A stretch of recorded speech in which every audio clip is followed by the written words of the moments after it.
All right, get this recording. We'll go in 5, 4, 3, and we're back with another episode of Ring Rust Radio, the best damn wrestling radio show in the universe. And I mean that when I say it today, because conspicuous by his absence is Donald Wood, because he hates the fans. But I'm here, your host, Mike Chiari, with my co-host, Brandon Galvin. BG, how you doing today, buddy? I am doing amazing, Mike. We have waited for this day. We dream Mm-hmm. about this every year. The We do. day that Donnie is not here, and we can have a nice, smooth podcast. We don't need to yell at each other. We're only complaining and crying and all the bitching and moaning because he wants to be a little bitch. Tonight, we are going to preview WWE Money in the Bank, NXT Heatwave. We're going to review AEW Forbidden Door. We have Dirt Sheet Busters, the WWE Fantasy Standings update. We have fan emails, and no one's going to complain about that. We got so much more. It's actually like malpractice as the host of a wrestling podcast to not show up on a day when you're previewing a pay-per-view, you're reviewing a pay-per-view, you're actually previewing two pay-per-views. Yep. But I'm actually very happy that's happening like this because usually we're when we're doing a preview, we're doing a review. He's just like all over the fucking place, so we can't actually have like a good conversation about things. Yep. Gonna have a great conversation today. Guys, you want to support us, find us anywhere you get your podcasts. Interact with us on Twitter at Ring Rust Radio. Email us, be part of the show, send to ringrustradio@yahoo.com. Also, buy our merchandise at prowrestlingtees.com/ringrustradio. So many great t-shirt designs, including Cut Your Dick! That's what we did this week. We cut the dick right out of the show. He's gone, for this week at least. Maybe he'll never come back, if we're lucky. We'll see. Oh, that would be amazing. It would be. As we always tell him, just press the button. You don't have to show up. Support us at patreon.com/ringrustradio, where you can hear ad-free episodes, sign up for fantasy drafts and brackets, make us watch wrestling-related movies and pay-per-views, and so much more. Also, you can check out Ring Rust Radio on YouTube for updated clips in Triple R Gaming. Donnie, BG, and fans of the show have been playing different games like Among Us, Fall Guys, and Dead by Daylight each week, and posting early access on patreon.com/ringrustradio well before it hits YouTube. If you're interested in joining a session, email ringrustradio@yahoo.com. That about does that. BG, we got a lot of wrestling to talk about this week, so let's get into it. Let's get right into it, Mike. WWE, we're going to start, unfortunately, though. R.I.P. Sika. Roman Reigns' father passed away last week, 79 years old. Mike, how much do you know about Sika?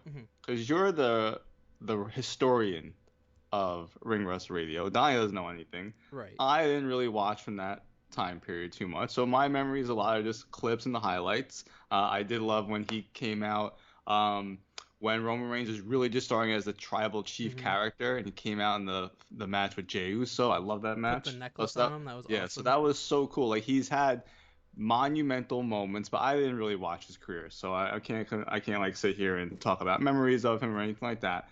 But watching like Young Rock and seeing his character portray, like, there's been a lot of things over the years, so we kind of know a bit about him. But for people like myself, Mike, and maybe some of the younger listeners, tell us more about Sika. Right. So, admittedly, well, I love old wrestling, but admittedly, like, my wheelhouse for like what I really enjoy was like, late 80s, early 90s, and then into when I actually started watching as a fan, which is like 95 through the Attitude Era. That's really what I've watched the most of, what I enjoy the most. So, Wild Samoans off on Sika, their heyday was really early 80s.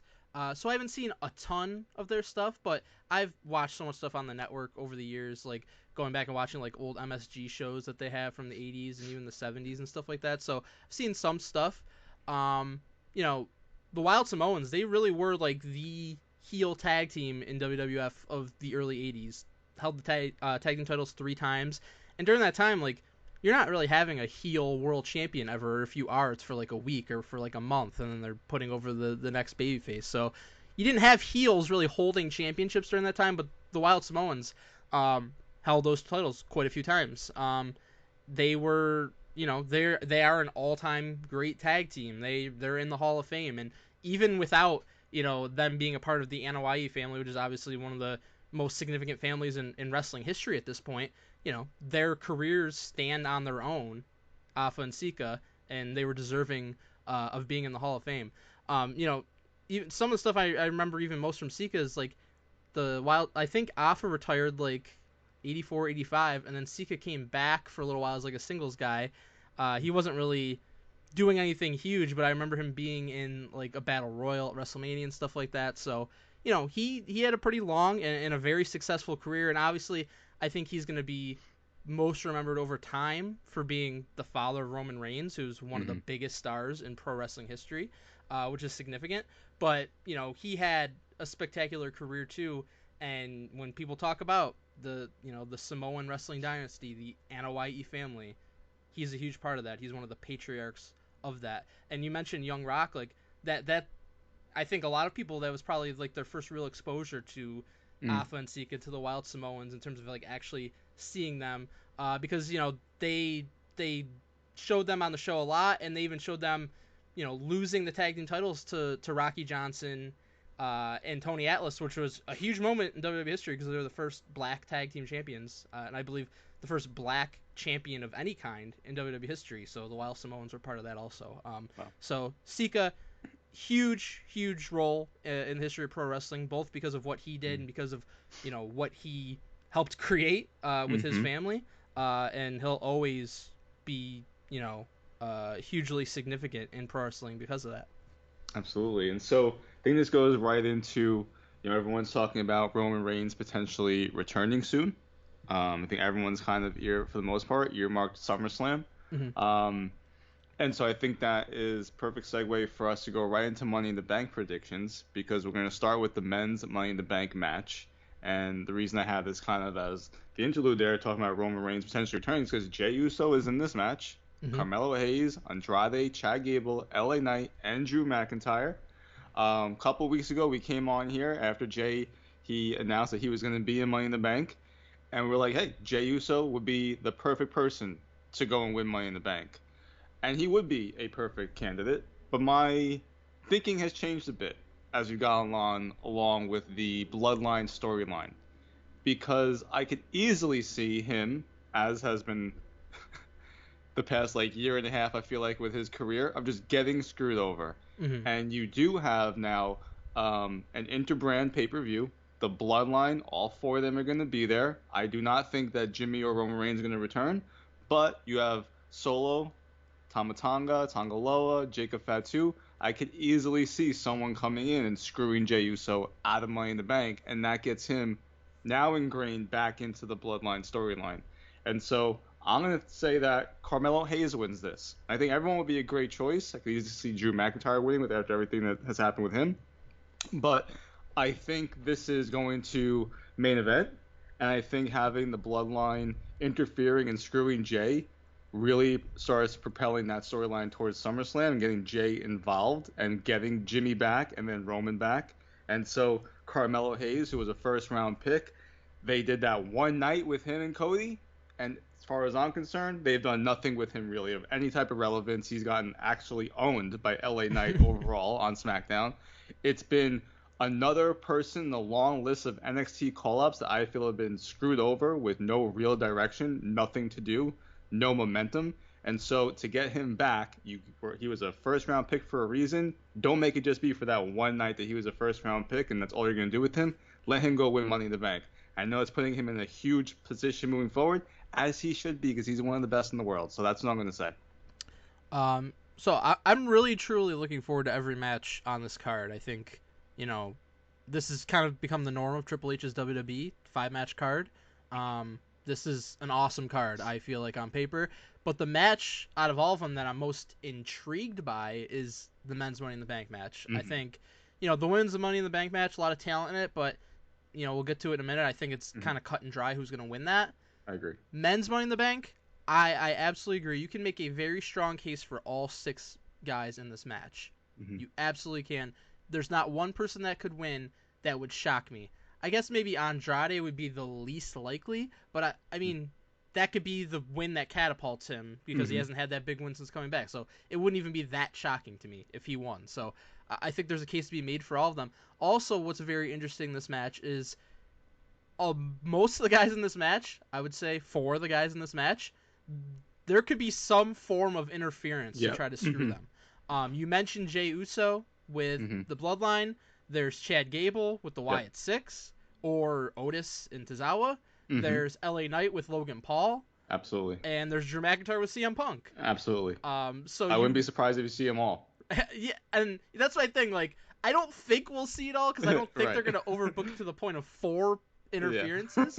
But I think there's gonna be at least a couple, Mm-hmm. and you got to kind of consider like who's going to and who's not going to.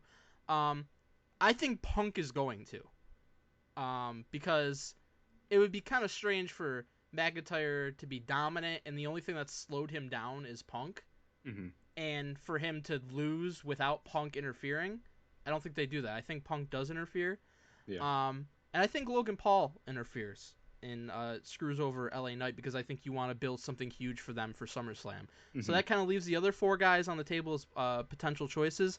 If I had my choice of who to win, not who I think's going to win, who I want to win, Mm-hmm. I would be like a razor thin margin between Carmelo Hayes and Chad Gable. I think that Carmelo needs it more because Yeah. like you said, he hasn't been given anything to sink his teeth into yet since he got called up, and Mm-hmm. this would obviously take him to the next level very quickly in very short order, make him significant. Gable's been awesome, and he's been in a significant feud with Sami Zayn. Now he's doing something of importance with the Wyatt Six. It feels like, so he doesn't necessarily need it, but I think he's been so great as a heel on Raw that I'd love to see it. With all that said, I am going with Jey Uso as the winner. I just think that a lot of times when they give you these clues as to somebody being the favorite, or them winning something, a lot of times they follow through on it. I just feel like, if it almost feels to me like Jay is like, you know somebody a month or two before the Royal Rumble, and they're talking about how important it is to win the Royal Rumble, and they got to win the Royal Rumble, and then the Mm-hmm. build happens, and it's like, this guy really is the favorite, and then he wins, and it's like, Mm-hmm. he was the favorite throughout, and he won. I almost feel like that's how they're building up Jay. He's a huge star. Fans absolutely love him. He was the first one to declare for Money in the Bank. He, to me, feels like he's going to be a world champion in the not too distant future because of how popular he's become. This could be the way to get him there.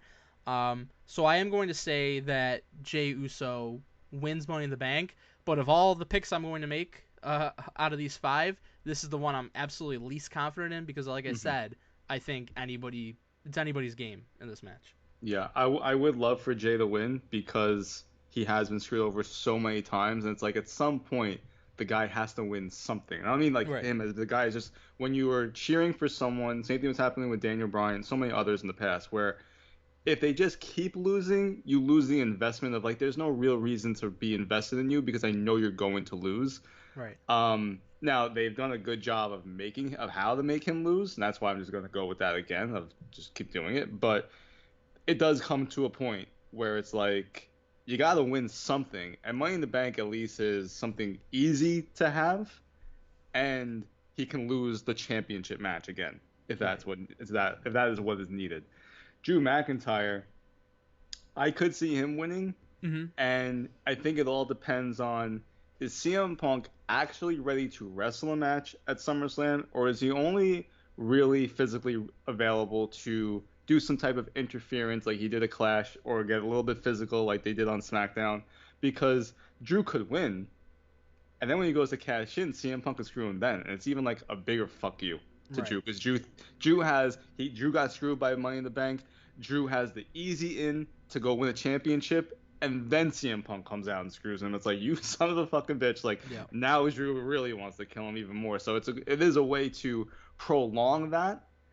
So it's all to me dependent on is CM Punk ready to wrestle a match at SummerSlam or they want to hold it off Right. because Drew could be, it's going to be Seth or Priest. I'm assuming we'll get into that, Yeah. but uh, Seth or Priest against Gunther, and Drew could be like, because Drew's like, oh, I'm going to cash in that Money in the Bank. Well, this is the main event. He can't do that unless he calls out the champion, which would be a little weird after a ladder match. He could wait and be that. like, Yeah. fuck you, Priest. Fuck you, Gunther. I'm going to do exactly what happened to me at WrestleMania. And now CM Punk, he knows I have to be at SummerSlam because Drew's going to cash in.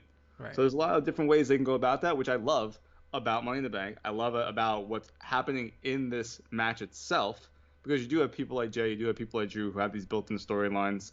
Like you said, the YS6 could get involved. Like there's so many people who can get involved here. So I love it. Do you think it main events? Is the big question. I'm very torn between that and the world title match being the Mm, main event.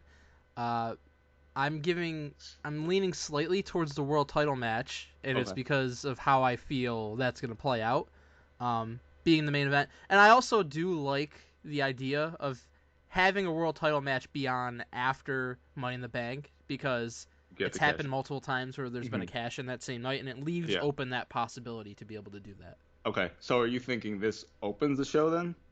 I'm thinking the women's opens the The show, women's and open show. maybe this is like the second to last match. Okay. That'll make sense. Um, so let's go into that then, Okay. because that just goes right into it.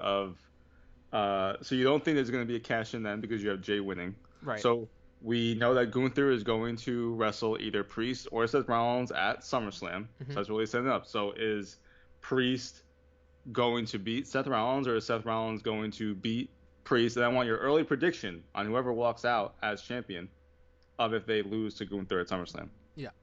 Uh, I'll say first, whoever wins this match, I think is losing to Gunther at SummerSlam. I agree. Um, I think that they've really played Gunther's situation out very well.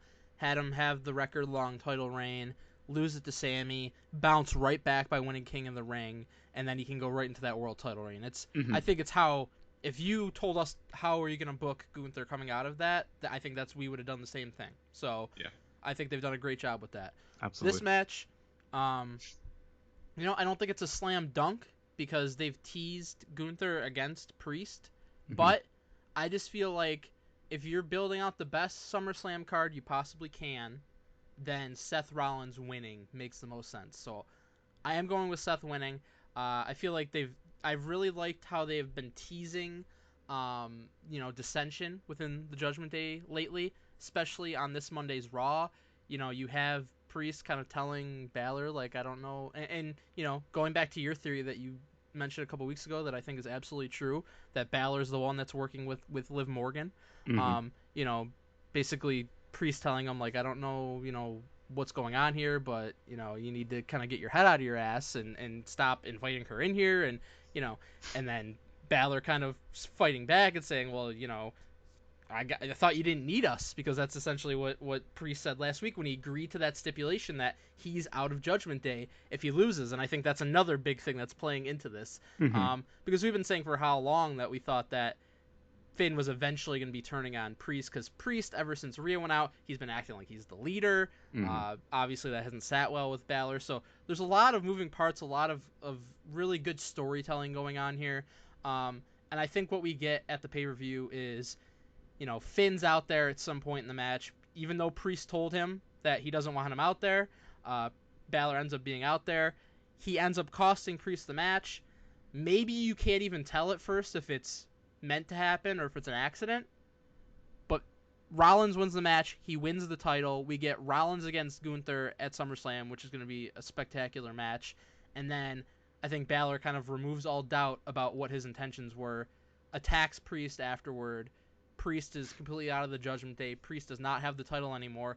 And then we get Priest against Finn Balor at the pay per view at SummerSlam, which is huge also. And instead of having just, Priest against Gunther, and then I don't even know what Seth's doing at that point, and then maybe you have Finn in some random tag team title match, then you've got Seth and Gunther, and you've got Priest and Balor, and there are two huge matches on that card. And I think that just makes for a much more interesting SummerSlam overall if you go that route. Hmm. I agree so much of what you said. I agree that Seth wins because for Gunther to go win the championship, who is it more important to beat? It's Seth Mm-hmm. Rollins, who is a bona fide superstar for them. He's been propelled for over a decade. He made this championship what it is by having such a long reign. And so for Gunther to win against Seth Rollins, like obviously it's the bigger match, but it's also Priest has been a tweener, right? You still Right. need to get him to be a babyface before he can really put someone over in that role. So to me, it doesn't really make sense for Gunther. Like it would be a great match, of course, but Gunther should go beat Seth Rollins, right? And then they can have their feud. Priest, to me, they've been kind of telegraphing that he's going to go babyface for a while, Yep. I feel like. And we've been talking about this for a I few mean, weeks he's now. he's playing the respect card with Seth, Yeah, which typically that's kind of your telltale sign that they're they've done going a there. lot, and he says, no disrespect. I don't need the Judgment Day to help me against Rollins, or I don't need this, I don't need that. Hmm. And I've been saying for weeks, like you mentioned, I said it, where Finn and Liv are working together. There's been too many things of why that is, Right. and Dom is just a ploy, Right. right? And Finn was always the outsider in the group because he came in afterwards, right? Priest, Rhea, and Edge were already in the group. Then they brought in Finn. So Finn has been screwed over and over. Like last year, Priest constantly trying to like fucking toy with him with Money in the Bank. There's been so many things, Hmm. right? They didn't want Finn's boy JD McDonough in the group, and all just so many things. To me, Finn screws over Priest because now Priest is out of Judgment Day. Finn, you take control. You're the leader now. That's what Finn's always wanted for weeks, Right. and Liv was helping do that. You got Rhea out, so maybe at SummerSlam, depending on how available Rhea is coming back from injury, maybe you do a tag team match. Priest and Liv against Rhea and I'm sorry, Priest and Rhea against Yep. Liv and Finn. Hmm. And now it's like Judgment Day explodes. Hey Dom, where do you lean? Right? And now Dom's in the middle. It's not just Rhea and Liv where Dom's in the middle. It's the outsiders of Judgment Day who were the originals against these now outsiders, right? So Custody of me Dominic ladder match, maybe. exactly. And that gives you a very, very strong mid card match, which is where it should be. You got a potential main event in Seth and Gunther, and to me, that's the way to go. It's very easy. It's great storytelling because Judgment Day has been going on for what 2 years, over 2 years, and for a while it jumped the shark. They had some heat. Now, to me, it's still kind of like with Rhea out, I know everyone loves the Liv storyline, but it's like they really need some more juice to it if they're going to keep it along. And so having this new iteration to me makes a lot of sense. And Hmm. you get Priest as now a big baby face. Hey, you got screwed over. People have been liking him. All these things, right? So I think that's the way to go for that match. Yeah, and I think as much as anything, it's like, what does Seth do if he doesn't win here Yeah, at we said SummerSlam? that a couple weeks Seth ago. is yeah, Seth is one of your biggest stars. You Hmm. want him in a huge match at SummerSlam, and if he loses, there's no clear path for him. You're just gonna Yeah. hot shot something in a month for him to be on the card. Like, Hmm. I don't like that. I think you've already got the built-in whoever's world champion is the face Gunther, and he's one of the best. Gunther's one of the best in-ring workers in the world. Seth's one of the best in-ring workers in the world. They teased before Royal Rumble, like Gunther winning and then going on Hmm. to challenge Seth at WrestleMania, so they have a little bit of built-in history. I just think it makes too much sense, and you have to go that route. Yeah. What I think about though moving forward is what they do at Bash in Berlin, Maybe a rematch a potentially. rematch, and then but Seth is gonna probably be booed out the fucking building, I assume, Probably, but I think that would right? be the case, I guess, against whoever he would Against face. I whoever, guess he could right? face a So, heel, but very fascinating in that regard. Um, what if so Brock comes women's, back for Bash of Berlin? Could you that'd imagine be that? that'd be amazing. Um, so I think it's gonna be a great match. I agree with you. It could definitely main event Hmm. since there's gonna be a title change, Right, that's my right? Because thinking. if there's a title change, it kind of overshadows everything else. Yeah, And if you have especially if the it's screw Finn job, turning, you know. yeah, so that makes sense. So women's Money in the Bank, you say open. So who do you think wins women's Money in the Bank? This is Io Sky, Chelsea Green, Lyra Valkyria. No, Donnie can't pronounce it. You got Tiffany Stratton finally back in a big match for what I feel like is the first time since Elimination Chamber when she Hmm. was called up. Naomi and Zoe Stark. So Naomi's another one where you brought her back at the Rumble. She's done pretty much nothing since, Yeah. right? Very similar to Andrade, where it was, oh, we're gonna get them back and they're gonna be pushed, and no, it's just exactly what they have been all along. So I think Naomi is a dark horse for that reason. But I agree with what you said earlier, which kind of seems pretty straightforward, where it's Tiffany Stratton. Hmm. I'm assuming that's where you're leading also. Yeah, I think Tiffany is in a very similar position to what Carmelo is in, Mm. but Tiffany is like astronomically more over with the audience right now, and I think Mello will get there because he's awesome. But I mean, Tiffany, the moment she was called up, was getting massive pops, was getting chants. Like, as you mentioned, an elimination chamber. Like, she was the most over person Hmm. there. It was insane. Like, even though she's a heel, people just are totally into her character, Yep. though she's a total package. She's gonna be a multi-time women's champion. She's probably gonna main event a WrestleMania at some point. She's that Bianca Belair, Rhea Ripley type of talent. Um, and I think this is what have her win now and ultimately cash in, and then you've got a ready-made star for years to come. And we've talked about like all the stuff that goes along with it too, like her winning and having the pink briefcase. Like I think Hmm. that's a given. It's so obvious to do that, Yep. and I think they will. And then you also have an interesting thing because her and Naya, as I understand it, are have become pretty close friends in real life, and they're starting to mirror that on the show. Like they're kind of working together a little bit. You're gonna have Naya facing Bailey at SummerSlam for the women's championship, and if Tiffany has the briefcase, then you got something another little interesting storyline there. Like, her friend's gonna be facing Bailey. Is she gonna try to get involved? What might happen? So I just think that there's a million reasons to have Tiffany win, and I love a lot of these other women in this match. They're great, but Tiffany just seems like such an obvious choice to me, and I would be pretty shocked if she doesn't win.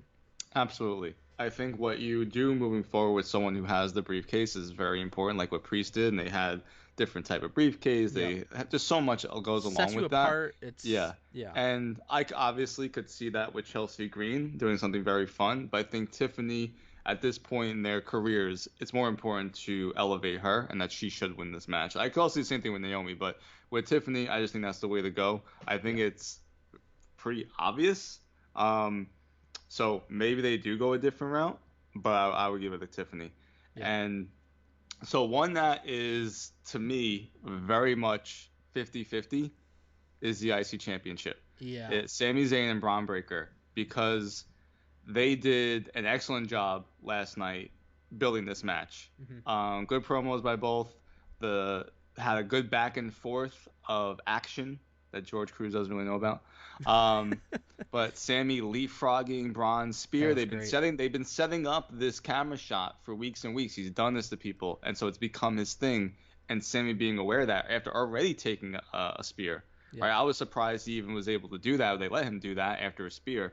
Um, but they just did such a great job of getting me. I wasn't too invested in this match because it just kind of came out of nowhere. Really, I've been so invested in Sammy and Chad Gable, and they basically after Clash just did a 180 on that whole Right. storyline for some reason. Because we've been saying this for weeks that it would be this is where Chad Gable goes and beats Sami Zayn. You get so much heel heat. The Creed Brothers come in, and nope, we're gonna have Braun Breaker. To me, Mike, it would make no sense for Braun to have his first championship match and lose it to Sami Zayn. Hmm. So I'm gonna pick Braun, and for the same reason that we said that Chad Gable should beat Sami, it's in his home country. You're gonna get a ton of heel heat, and you want to build up Braun Breaker as this unstoppable monster, which they have been. So he should go beat Sami. And they've been playing this whole storyline. Sami has home country, home country advantage. He has a veterans advantage. He has championship advantage. All right, so if we're trying to say that Braun has a disadvantage in three categories, he should go in there and fucking decimate Sami. I would make this, Mike, very much an uncomfortable match that we've talked about time and time again for certain feuds, where it's Brock Lesnar and John Cena. Hmm. I want Braun to go in there and absolutely obliterate Sami Zayn. I don't want it back and forth like Sami had with Roman Reigns in Montreal, where it looked like, hey, maybe he can win. Right? Braun should absolutely fuck him up. That's how I think.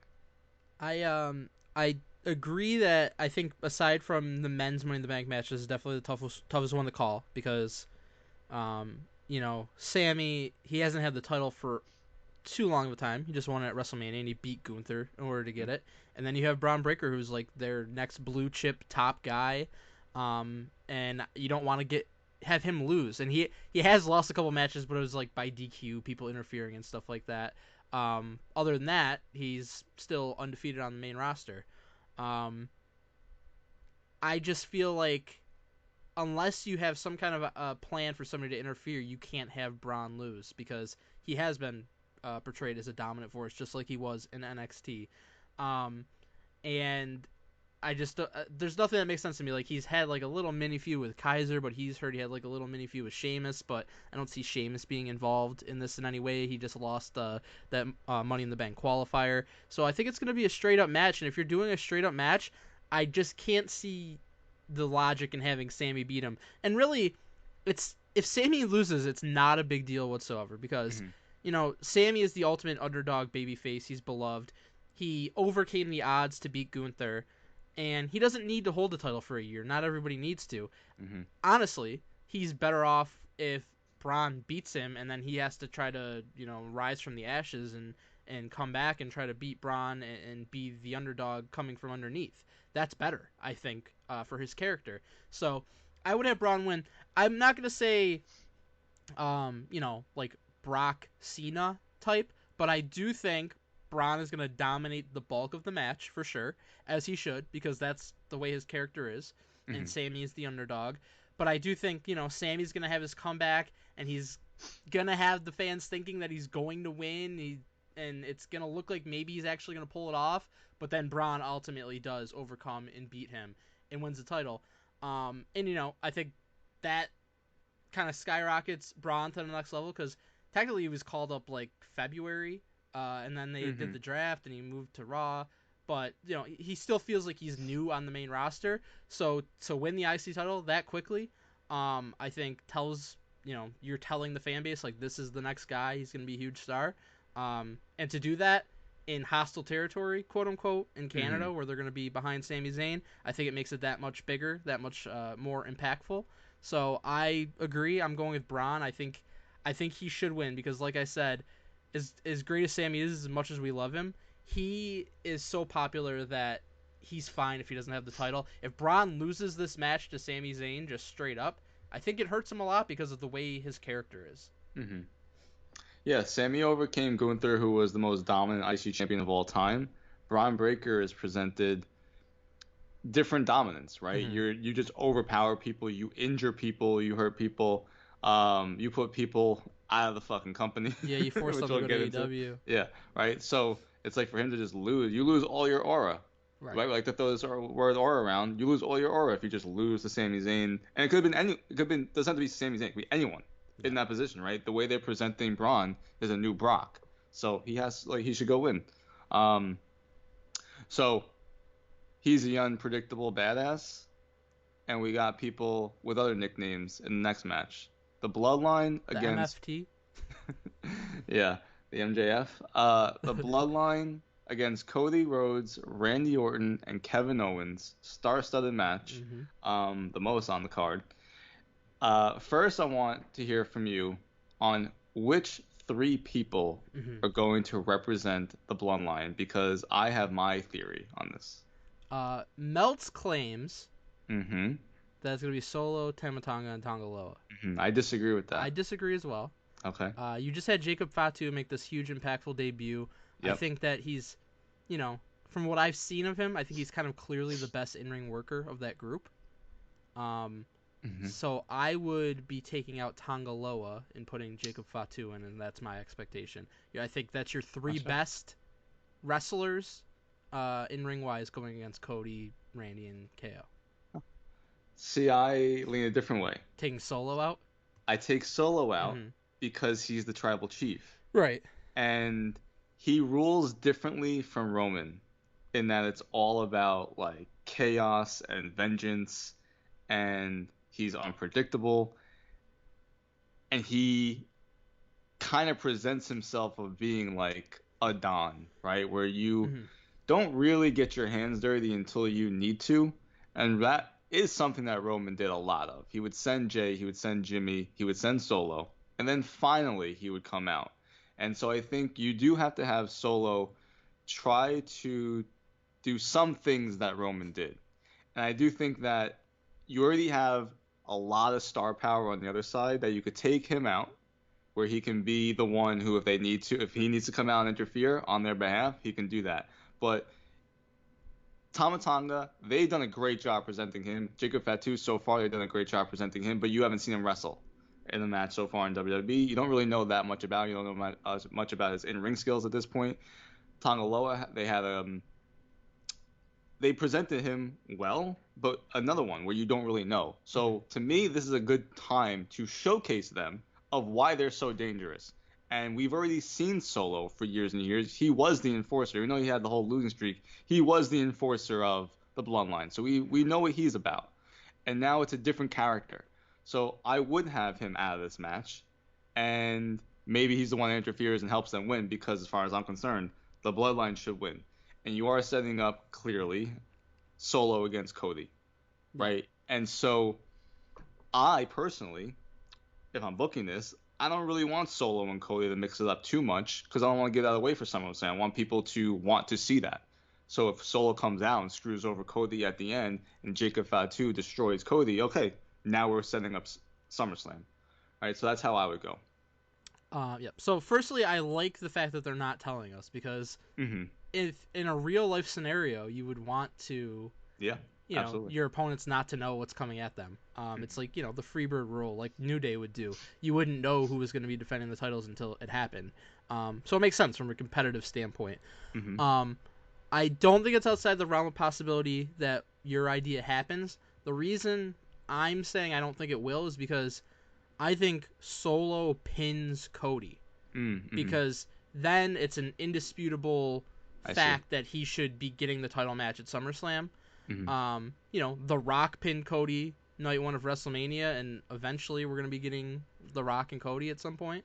Yeah. And I think Solo pins Cody here, and that's how we get to Solo versus Cody at SummerSlam.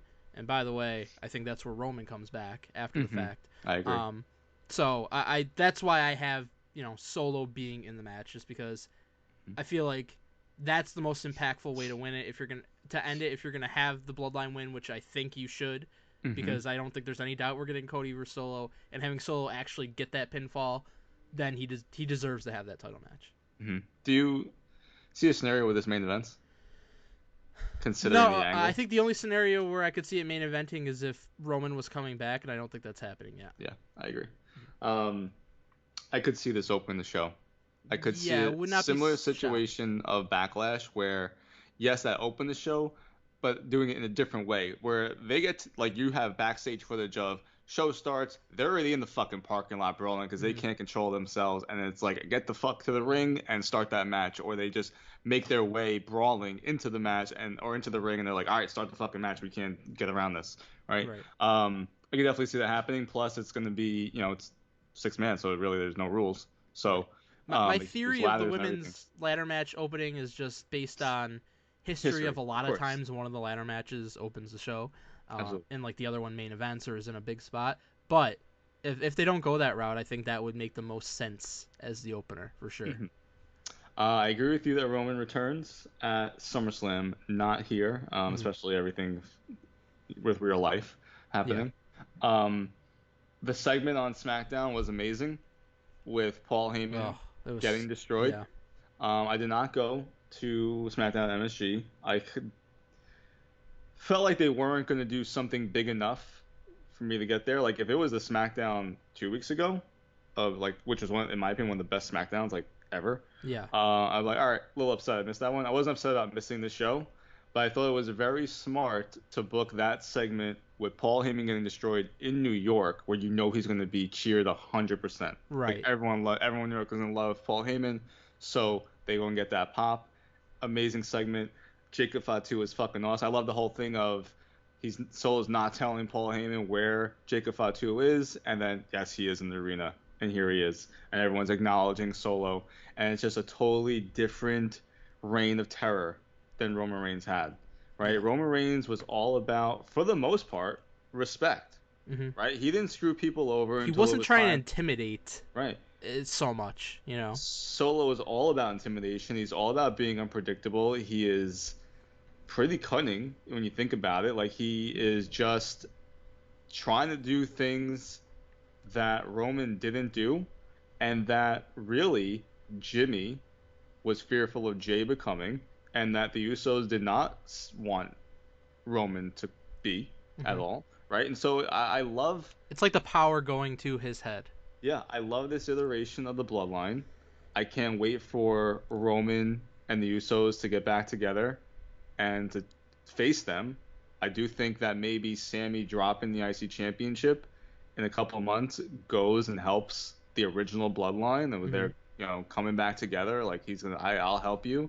I could also see it being Cody, but I would prefer it to be Sammy because of the history there, and like War Games would be the perfect time for it if they can build to that. They Um, gotta do war games at this point. It's just so yeah, tailor made, you know. it is just a little, that's like three It's a ways months, away, yeah. it's a ways away to get there. But I'm Roman confident they doesn't can really do it. wrestle that much, so Yeah, I mean, you could just be building to that match. absolutely.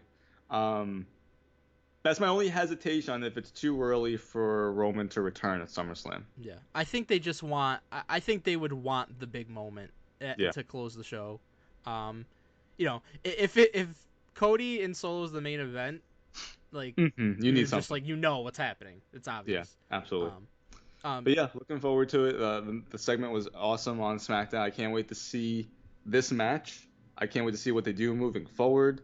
Jacob Fatu has really injected some more life into this storyline as far as I'm concerned because it's been good, but like they already have a fucking nickname for this guy. right, Simone, we're Samoan like, Werewolf is a sick nickname that's a too. great nickname, right? The unpredictable badass is not a great nickname for Braun Breaker.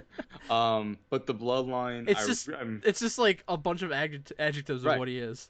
Yeah, it's just so stupid. But the Simone Werewolf is a great fucking nickname. His entrance was really cool, and I love that he got his own entrance to really set him up. Of like, okay, Yeah. this guy is a player, Hmm. right? You should not. It's not just Solo, right? Tama Tonga is presented. He's been presented as an unpredictable badass also. So I mean, they really do need to set up Tonga Loa a lot better than they have been. But I really like this bloodline. I really love that. Hey, Roman's not here, and yet he somehow became the biggest fucking babyface. Hmm. Like that, it's just amazing storytelling that they've been doing with this. I know it hasn't been for everyone, and have, I know, over the couple months, people have been kind of down on it. But I think Solo's done a great job. I think everyone's really played their role. I can't wait to see what happens moving forward. Yeah, I mean, I think it's funny when people like shit on the storyline. Like, here's the fact of the matter: coming out of WrestleMania, Roman was gonna be gone, and The Rock were Hmm. gonna be gone, Yeah. and you're not just gonna abandon the biggest storyline and Hmm. the biggest group that you have, and they're making do with what they have, and I think that they've done a great job. Like, they have done like Solo has leveled up Hmm. significantly since WrestleMania. Like he had like a million losses in a row, and people are like, "Oh, I don't Yeah. even know what the fuck's going on with this guy." But just by doing this, they've made him a significant player and a believable person to be going after the WWE Championship by doing this, and Hmm. creating his own bloodline. And Yeah. clearly, like I said, the power's going to his head. He really thinks he's the tribal chief. All the while, you have Paul Heyman, who you can tell is still loyal to Roman Reigns, and he's very hesitant with all of this. He's legitimately scared of Solo Sikoa and the people that he's Hmm. bringing in. And then it all comes to a head last week on SmackDown. Just a spectacular segment. Like Paul Heyman's character work and acting in that was just unbelievable. Um, like he's been a fucking dastardly piece of shit heel for so Hmm. long, and yet people were like so behind him. Like just like looking at his face, it looked like he hadn't slept in like fucking Yeah. weeks. Like the way he's able to do that is just it impresses me every time. He's Hmm. done that multiple times over the years, make himself look like that. Yeah. Um, and I just this is what I'm talking about when I say I love storytelling in wrestling, and that's the most important thing to me in wrestling. And there's elitists, pardon the pun, that will like shit all over that, and they'll try to clown it and be like, "Oh no, who the fuck cares? Like if you like go watch a soap opera, blah blah blah blah." Mm. But I'm sorry, I appreciate a great wrestling match. I absolutely do, and I'm in awe of the athleticism and the ability of wrestlers. But what I love even more is a fantastic wrestling match that has all those elements, but also I have a reason to care about the result and why it's happening and the people that are involved. And the only way you can do that is through proper storytelling. And you know what? When Roman Reigns comes back and he has whatever matches he's going to have, people are going to care about that. People are going to be invested in that. Ratings are going to be through the roof. People are going to be all about it. And it's not just because of the moves they're doing in the ring, but it's because of all this work that they've been doing in the weeks and months leading up to it to set it up. And that's what pro wrestling is all about. And I think it's important. Everybody has their own preferences, but in terms of what is successful in pro wrestling, what is proven to be successful in pro wrestling for decades, this is it. Well said. You threw out, you laid down the gauntlet, Yep. and so let's get George. right. Yeah, let's get right into AEW Forbidden Door. Oh, Um, speaking of stories or lack thereof. mhm. This was a card that had like 14 matches. 15 Um, matches if you count the pre-show, which I only caught like the last match of the pre-show. I no, I was not watching the I pre-show. only put it on because whatever I was watching before it was over, so it's like, all Hmm. right, I'll put this on, and that caught the last match of the pre-show. No, I mean it's just too many matches when you're doing Hmm. monthly pay-per-views. To me, even if they were doing bi-monthly or whatever, like it's a lot. This went to midnight, Um, by the way. it went to midnight, and I just appreciate a shorter card Hmm. that has more impact Are for the you matches. aware of what the narrative is from? Because let's be honest. There's a pro AEW crowd and there's a pro Yeah. WWE crowd on social media and just in the IWC in general. Are you aware of the narrative from the pro AEW crowd about this? Is it that it's $50 to watch? Bingo. It's I'm paying $50, Yeah. and so I want as much as I can possibly get. And if you're fucking crying about there being too many matches, then just fucking stop watching it or don't watch it or blah blah blah blah. And I understand like the quote unquote value, but to me, I think there's diminishing returns when you have this many matches and Mm. so many of them are similar and most of them have no story and most of them have no stakes Hmm. whatsoever. I don't. To me, that's not getting more value. To me, that's not getting more bang for your buck. To me, that's like you're dragging it out. That's quantity over quality. And I'd rather have the 5 match card that goes 3 hours than the 15 match card that goes 5 hours. That's just me. Hmm. See, I hear you. I hear the argument. Like I understand the arguments, and I think back to like when I would play like my booking games on like on the computer growing Right. up, right? And it's like I want everyone to be involved in the show. I want to make use of them. If I'm a viewer, or especially if I'm going to a show, right? I want to see the people I like, Hmm. and so I look at Money in the Bank, and I do think it's weird that Nia Jax wins Queen of the Ring and she's not on two pay-per-views. Gunther wins King of the Ring, he's not on two pay-per-views, right? So I understand that. I totally get it. My thing with this is it is Forbidden Door, right? And so I want matches that are dream matches because I don't want to like be able to see it anywhere else. Um, that's kind of been the thing of the pay-per-view, but there's matches that don't live up to that billing. For example, the Elite against the Acclaimed and Tanahashi. Right. Now, I totally understand that you need to have the Elite on the show, but that they've done a shit job of booking that, Right. right? I mean, So, them and the acclaimed is not like the elite are supposed to be the top thing going in AEW right now, the most important heel right, faction. Them and the acclaim, like that's not moving the needle. yeah, And and Tanahashi has nothing to do with that. right. And Samoa Joe and Hook and Shibata against Lorraine Tree and Jeff Cobb. I totally understand you want Chris Jericho on your show, but to me, this doesn't do any. It just doesn't do anything for me, right? So here's two matches, in my opinion, that could have been cut, but you should not be cutting the Elite, and that's the problem, right? So it all comes back to the storytelling and them being in a big match and this and that, and they were not in a big match. Your Um, most important wrestlers should be in storylines and should yeah. be in the biggest matches. Hmm. So there's fundamental booking things that I just don't enjoy with AEW. It doesn't mean it's a bad show or anything like that. It just means when it comes to the booking and the storytelling, and the bigger thing is matches that mean something, right? What did MJF winning do? And like it doesn't do anything, Like right? that Zack that to Sabre me is the Jr. and most Orange Cassidy didn't do anything. So yeah. I look at Money in the Bank and it's only 5 matches, but every match has importance, and every match I can see, okay, we're building towards something as opposed to just being a roadblock, which is what a lot of Forbidden Door was, unfortunately. Now, the matches that weren't, in my opinion, like the main event, that's not a roadblock. Hmm. So I can see that. Okay, that makes a lot of sense. I wouldn't have done that match. I said many times I wouldn't have done that match there. But it does propel you moving forward. Mercedes Moné in that match, she's now a double champion. So okay, well, you're gonna do something moving forward, right? Tony Storm and Mina, that was another great match. That had a storyline going in. That was one of the best matches on the card. It's for the championship, and now they're kind of like it seems like a group, right? So okay, now that has something moving forward.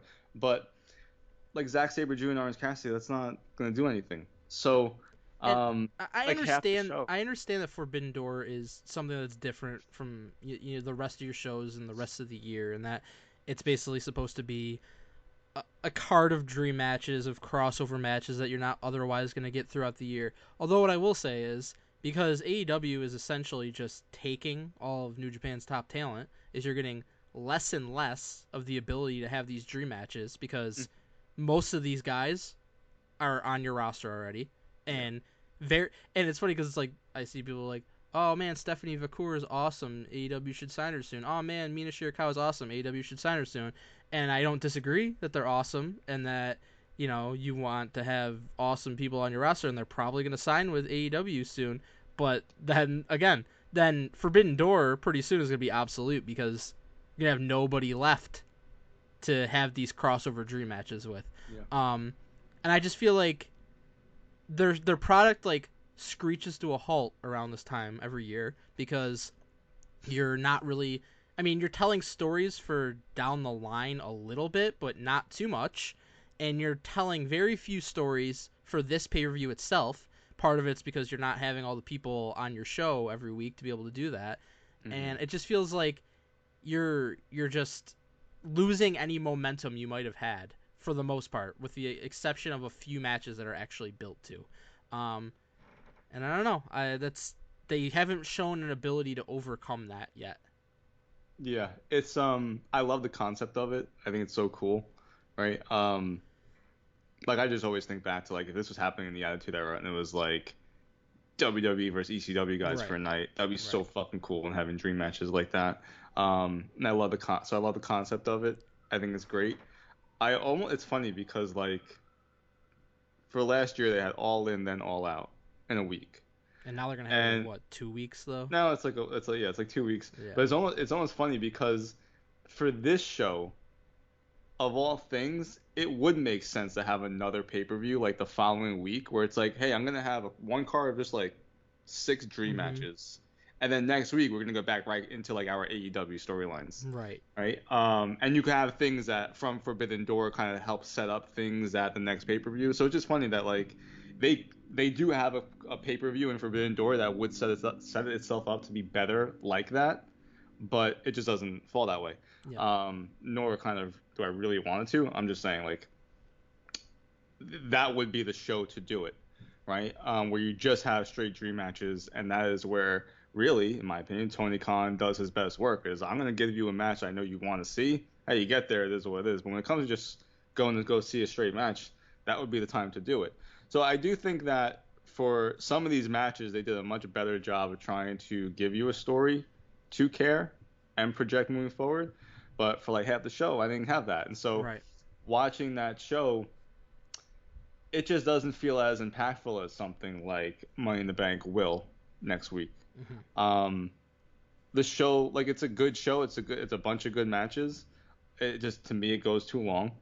Um, and it's been the Achilles heel really of AEW shows for a while now because you said diminishing returns. I totally agree with that because you're getting a lot of matches that just kind of blend together for me. To It's me, like it's like if you've seen one, you've seen them all, is what it feels Yeah, like. if you're just seeing the same thing of like huge move, kick out, huge move, kick out, huge move, kick out, and that's all it is for every match because everyone needs to get their shit in, it doesn't have that impact anymore. Right. So we can go like half the show to me like didn't really matter. So MJF winning in the opener, I don't think that I just the It's booking of ridiculous MJF that has that been was a terrible. match. Like, I understand it's Long Island and you want him on the show, but like, why Hechicero? What's the purpose? Hmm. What's the reason? Like, it was a pretty short match. It was nothing special. I would have just had him open the show and cut a promo. Could have Why done did that. like It could. he's been fucking absolutely fumbled since his return.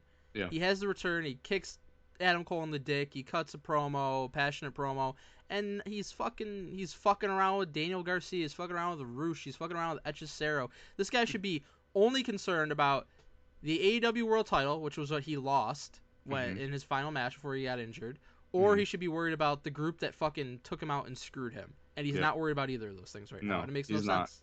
He did. I think it was Busted Open Radio or something. He did an interview on like Monday, and they were like, "Why didn't you go after the championship?" He's like, "Well, I'm fucking still coming back from injury, you fucking idiot," because he has to do his MJF shtick.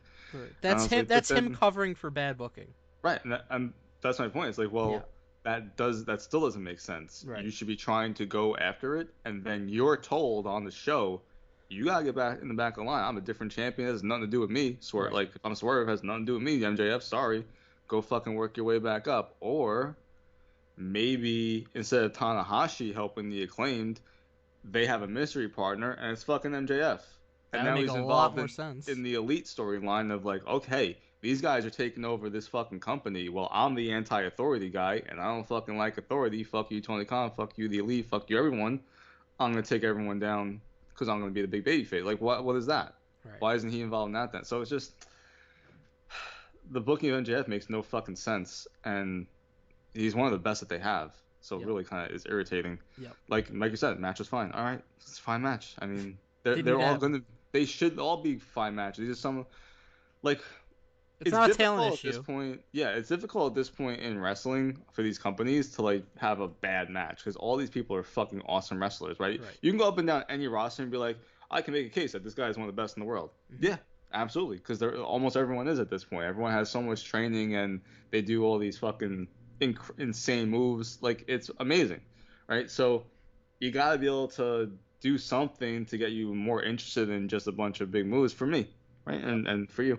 100%. So the elite and the acclaimed, and here's another thing: Max Caster goes out and does his rap and fucking strips down the elite and Okada especially, and like it's all true. Okada Right. has been like he is not the Okada that If everyone Okada grew was up. handled and again, oh, people say, oh, you're speaking of hypotheticals. I'm speaking in what I know would be true because I've been through this. I've been through it a million times. If Okada was in WWE and he was being treated as like a comedic character and he was like basically in the mid card, people would have been shitting on it beyond belief. Yeah. So don't act like this is good when you would have been shitting on that. It's not. He talking about somebody losing their aura. Like he was one of the biggest pro wrestling stars in the world, a fucking million-time IWGP World Champion, and he comes in, and you align him with the Young Bucks, and he's a heel. And it's like okay, fine, because you're building to something. I assumed building to him and Omega, but you basically just settled him into a worthless spot with a worthless title that he doesn't even fucking defend. So what does it matter? Yeah. It's not how I would have booked Okada. No. Um, the elite. I was intrigued by the storyline 2 months ago, right? But it Mm. has lost luster for me. I love that Jack Perry won the championship because now they're all champions. But To me, they when you're got, counting on character work from the Young Bucks and Jungle Boy, and yeah, a centerpiece of your fucking angle is Tony Khan, that's why I was skeptical from the start. hmm You know, don't I want hear to you. say I told you so because Donnie's not here, but told you so. Yeah, we also had though one of the best matches of the night was Danielson and Shingo Takagi. That was my favorite match of the night. Yeah. I think most people are gonna say Swerve and Ospreay's match of the night, and I get it for sure because they were fucking crazy in that match and did a bunch of hmm awesome shit. Yeah. Um, you know, again, I'm not an Osprey guy. Like I respect his ability, but I don't respect his kicking out of everything and not selling anything. The hmm Takagi and Danielson was the antithesis of that. Like the selling of Danielson in this match was a masterclass. He's one of the best in the world, and that always has been. It's the type of wrestling that I really enjoy. it's selling. Every move is impactful. Uh, both guys were true mat technicians in this match. I loved it. I love Shingo. He's fucking awesome. So it was Hmm. great to see him on this type of stage wrestling someone like Danielson, who it's not like a dream match of mine, but it's like when you put that on Right. paper, oh yeah, that's a fucking dream match because they're just so good, right? And so Danielson, don't know how many more matches we're gonna be able to watch from him, and so to see it, they're kind of doing.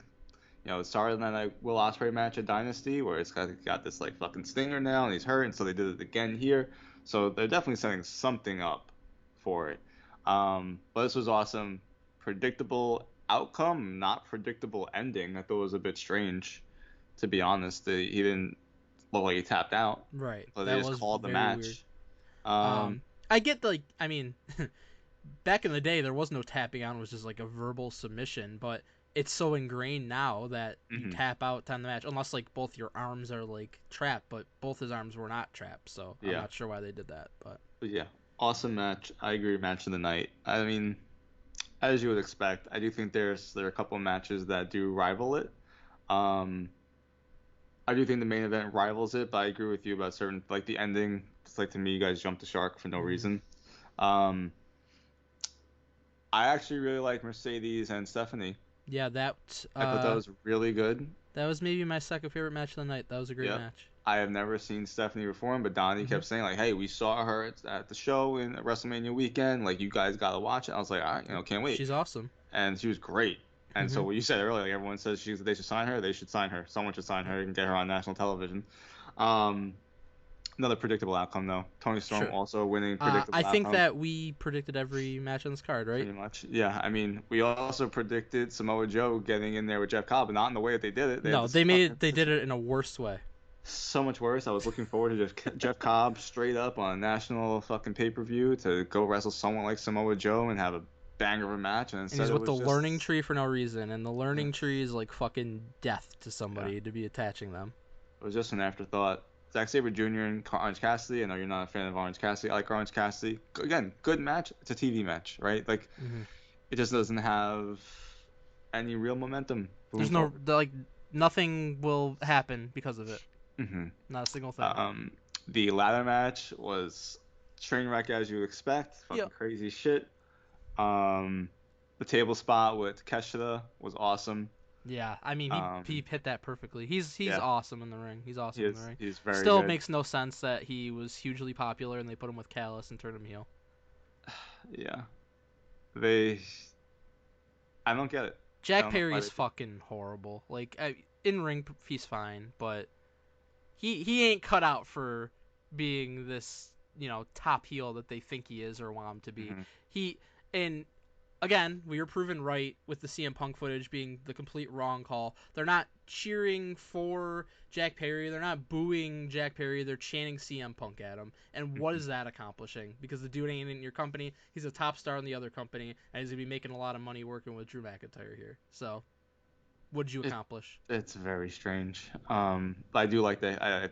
I do like that he won. Sure, I think it makes sense that have Yeah, everybody in that group have titles. I just think absolutely. that he sucks. Absolutely. Naito and Moxley, another good match as you expect. We call this one because how long is Moxley really going to be out there for? Right. Um, New Japan, I feel for them because like Naito's like their only fucking guy they got left. That's like a top guy that they can yeah. turn to, because they could turn to Okada, they could turn to Ibushi, they could turn to hmm Tanahashi. I mean, Tanahashi's technically still there, but he's part-time guy. He's the president now. It's like, not you gotta build some other stars now because everybody got fucking siphoned away hmm at this point. Naito's like the only major star that they have left, Yeah. and who knows when he'll be gone now at this point. I love Naito. I do wonder how many more years he'll be there. Yeah, Uh, Yeah, I was just thinking. Isn't he, I think he's in G1. Naito. I thought he was in I G1. would assume So so, it's because like now he's champion, they which put is the interesting. champion in there still. So, Yeah. and then if like they win, they get to choose who they face or whatever. Oh, I think. I see. Okay. Yeah. So the main event, Swerve and Osprey. Hmm. Oh, you know what? Hold on. Moxley loses the championship, right? So what do you think they do with Mox moving forward? Um, I'll tell you what. I think Blackpool Combat Club has run its course. I I think agree, there's no 100%. reason to have that anymore. Danielson is so much bigger than that group. Moxley is so much bigger than that group. Claudio, I love Cesaro, but I mean, he just kind of is what he is at this point in his career, I guess. He's not going to be pushed as a top star. Wheeler Yuta, I think, is fucking nothing. Fine in-ring worker, no personality, Hmm. charisma. I just don't see like what the benefit is for any of these guys being part of this group at this point. Yeah. Um, I think they should go their separate ways. I feel like they were just kind of I don't know if resistance is really the right word, but like William Regal left, he was the reason that existed, Hmm. and defiant is more of a better Yes, word. I think they didn't want it would seem like they Yeah, really lost something right. if they let him walk and then they just blew it up. Yeah, so I think they kept it, but it's been like almost a year, it feels like. So like just it's time. Yeah, I mean, I don't know what you do with Mox. Do you have him go up against the Elite? Um, Hmm. I don't know. He's not in that I world title would, picture at this point. yeah, I kind of would actually like then for. I mean, they're gonna do Blood and Guts, I'm sure, at some point this month. History says that they would, Yeah, so they could do that. Blood and Guts and get Moxley involved as like the big guy to take down. Like, right. Moxley against Okada would be fucking awesome. Yeah. Yeah, maybe. All right, main event: Swerve Strickland beats Will Ospreay. Uh, I think a match that everyone kind of anticipated that they would see. Hmm. I did not anticipate seeing a double stomp from the top of the turnbuckle to the outside onto the fucking announce table. Yeah, that was It that was was so insane. like perfectly done. That was That crazy. I think that was my moment of the night Yeah, because I agree. That spot was amazing. Again, but the only thing I'll say about it, and it's what my whole thing with Osprey is, right yeah, before that he gets dropped on his back on yep, the apron, hardest part of the ring. Then he takes that move through the table, which hmm, is his back just fucking smashing through it. yep, So, Pro Wrestling 101, anybody would tell you, sell the back for the rest of the match, make that an integral part of the rest of the match.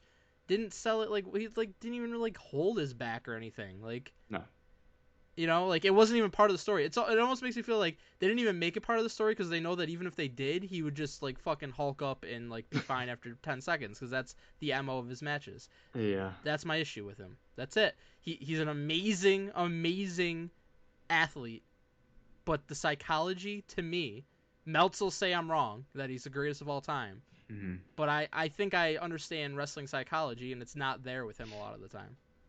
yeah. They did something towards the end which was very similar. He got hit with like three big moves and then fucking it was like the house call and then still kicked out. And I was like, come on, like I understand you that's want to the make him finish. look strong in defeat, especially because it was his first loss. I But know, but still. he's not Roman Reigns. He's not the Undertaker. Yeah, it just to me it takes away a bit from the matches when you get to the end and they're kicking out of Yeah. every single thing and it's Right, and the that's a big biggest reason why this moves. was not match of the night for me. It's like kicking out of every fucking Yeah. finish. It just devalues Hmm. things and I hate that. Um like I hate when like Seth Rollins uses the pedigree and then people just kick out. It's like, well, I Yeah, guess it's not your everybody uses fucking the move. pedigree now and they kick out, I I guess. know. Like I understand it's not your move, but it's Right. like that's one of the deadliest fucking moves there Yeah. is, right? It's kind Styles of like what Clash. the pedigree is becoming now, what the DDT ultimately became. Yeah. DDT, super kicks, and you got people like the house call is fucking super kick to the face, Right. which happens in every fucking match, Right. nonstop, right? The Usos, the Young Bucks, they do it in every single match, and people Swerve kick just out. does it better. A better kick to the face. Right. So I'm like, why is that the fucking finish? Um, but it was a great match. I mean, Right. Swerve is awesome. So we're gonna get into this now. First, what was your favorite match? Well, I know Shingo and Danielson Yep. was your favorite match. Your favorite moment was the double stomp. Yep, I agree with you I there. agree with that. What was your overall grade? Um, I'll give it a 7 out of 10. And here's the thing with like AEW pay-per-views, it's like there's like you're never gonna say like, oh, that was a 2 out of 10 pay-per-view because you have 1,000 matches and you're bound to have good matches because they're giving all these matches a bunch of time. Hmm. So just from like an in-ring quality perspective, like an AEW pay-per-view is always gonna be good. But to me, a lot of the times it's never gonna be elite, pardon the pun, because you're Hmm. not the storyline stuff isn't there. there's too much, it's too long, you're not really giving me anything that matters coming out of this. So it's capped to what it can be. So Hmm. there's a high floor, but there's a low ceiling for me most of the time. Yeah, I think that's a great way to put it because, and yeah, you want to be objective, right? So you take Mm. yourself out, and it's like, yes, if you look up and down this card, every match is a good match for the most part. Um, some matches are great, and there's a ton of shit happening, this and that, but there's in the moment watching it, and I'm not too enthused because a lot of things don't matter, and I'm seeing what I feel like is almost like the same things, And I feel and like the matches are happening, and then I'm looking, and I'm like, there's still eight yeah, matches, there's still 7 matches. It's like, oh my god. it's a lot. Yeah. Um, I would agree with you. It's 7 out of 10, but it's funny because like in the moment as I'm watching, I'm like, man, these pay-per-views every month are getting worse and worse. Right. It's so weird to try to explain. It's like the paper the matches in a vacuum are very good most of the Hmm. time. And so I can't be like, oh, this is a fucking 2 out of 10 pay per view because you look at it like, oh yeah, you know, good matches. Yeah. But you also can't like give it a crazy grade because again, it just feels like every other pay per view I've watched this year from them. It's all the same. It's always 10, 12 or more matches, and it's always the same types of matches and the same types of shit in every single match. And it's like, if that's your be all end all for what you want wrestling to be, then I guess you fucking think every pay per view is a 10 out of 10, but that's not what it is for me. Hmm. Yeah, like one of my favorite matches was Tony and Mina Yeah, because because there you was do actually have some that. storyline Hmm. driven shit going on. Yeah. I think It set it apart from other matches on the card. That's kind of what I want at this point. Is just stuff that's different. yeah. I think they did a better job this show than last, if I recall, of just like the pacing of it. Yeah.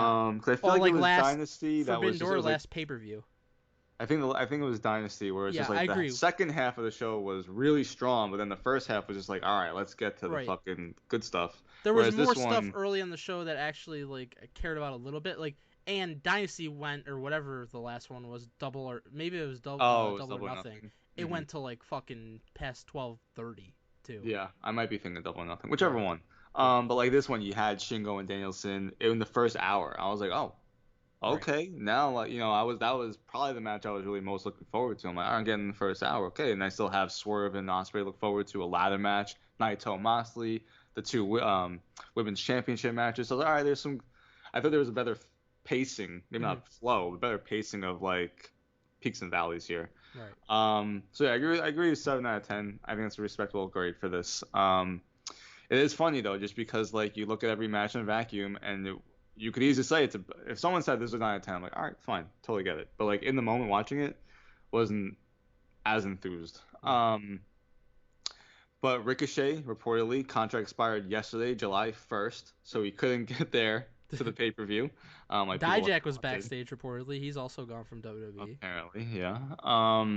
which I'm kind of sad. I'm more sad about Dijak than Ricochet, even though I, Oh, I mean I'm I like both of them, but absolutely not. Well, I I think they love both got kind of fucked over, to yeah. be honest. I I think mean, I it think was, Dijak super got fucked over because he got drafted and like never used. yeah, Ricochet, really one of my favorites, to be honest. Ever since Lucha, I just will never forget, like, watching the first episode of Lucha, I'm like, man, this Prince Puma guy's fucking awesome. And then Donnie be like, that's Ricochet. I was like, that's Ricochet? Because I only heard, like, the mythos of Ricochet, right? It's like I never really watched him on the indies, and so I was like, oh, but I know the name. It was Right. almost like being back in like 2002, 2003, hearing people like on the internet. I was like, all right, well, I can't wait to fucking finally see them.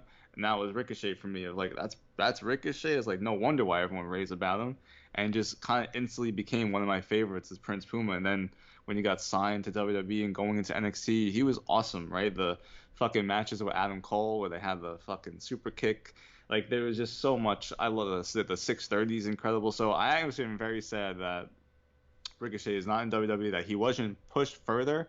I'm still bitter about the whole feud with Brock. That wasn't really a feud, and he got fucking steamrolled. Like it just sucked. You were mad about that when we brought it I'm up a couple weeks ago. I'm so mad. Um, Do you think he shows so up Wednesday on Dynamite? probably yeah. Why not? They have I to do think he something. might. I guess it depends on if you have a plan for him for All In or I don't not. think it matters if they have a plan or not. Yeah, well, I mean, to them, I guess it doesn't. I was trying to All they want is think just a what. pop of. That's what's always been for the Yeah, whole thing of AEW is why we need a pop for this week. It's Ricochet yeah. this week. What's going to be next And, week? Whoever they can fucking dude, sign. this Dijak. this is just never ending at this point, really. Like, Right. and again, I get it. Like, you're a wrestling company, you got fucking endless money apparently, and Tony's dad doesn't care if he's gonna turn a profit or not right now. So, you're just signing every talent you can get, but it's like then every talent you sign, it pushes another talent lower down or pushes them out Hmm. the door potentially. And okay, you'll bring in Ricochet and he'll do shit for a little while. I'm sure he'll have a feud with Will Ospreay and they'll have fucking viral matches like they did in the past, and that's Hmm. fine. You'll probably bring in Dijak, and I think Dijak's awesome. I think he's one of the best big man in ring workers, but he'll probably go the way of like fucking Lance Archer at some point. Like, when's the last time you saw him? Um, they'll probably try to fucking bring in Natty at this point, who just because she was in WWE for 20 years, Hmm. and she'll have one or two matches of consequence, and then she'll be gone. And then because of that, people are gonna leave. And I think this is kind of where we're getting at this point. Like, um, WWE's losing Ricochet, they're losing Dijak, maybe they'll lose Natty. But then AEW looks like fucking Ricky Starks is 2 feet out the door. He'll probably be in WWE soon. I think Malachi Black will probably leave the first chance he gets, probably with Buddy and with Brody King whenever their deals are up. I think that maybe Penta's going to be gone soon because the rumors that his contract's going to be up in the next month or two, and that he's open to exploring other options. So they're kind of just kind of churning and burning in the middle of the rosters, these two, and they're kind of trading guys back and forth, which it's good for the wrestlers because Hmm. you have another option, you can go and make a lot of money. But from AEW's perspective, it's like the more people you bring in, the more people you're kind of pushing down the card and out of sight, out of mind. So you can't just always be relying on signings, but they continue to do that. Yeah. Um, I mean, they lost the Hardy Boys also. Yeah, Big, huge yeah, stars, two of the biggest stars ever. Um, we'll see what happens if they stick in TNA or if they eventually go back to WWE. But those were big deals, and Matt Hardy's been outspoken about like, listen, we are big stars. You should be using us, and they were not. yeah. But Ricochet is a huge signing. He perfectly fits their style, of course.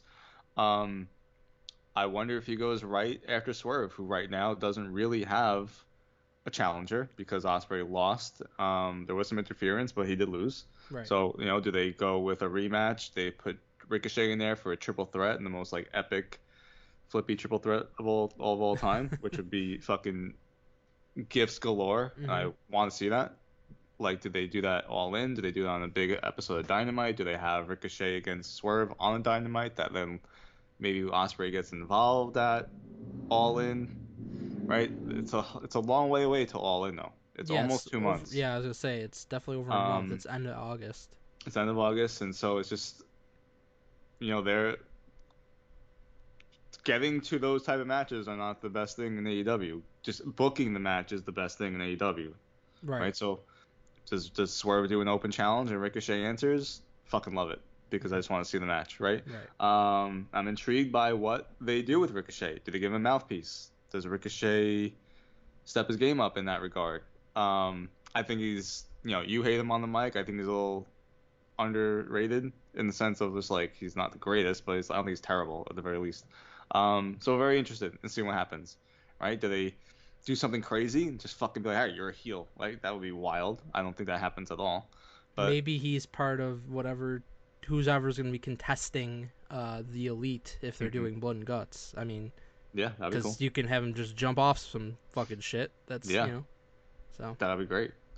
So I'm very much looking forward to seeing what happens with him. But I definitely see him obviously being in it. Like, listen, you're not gonna leave WWE and just not go anywhere, Right. right? You're gonna go to AEW. Yeah. It makes sense. So we shall see.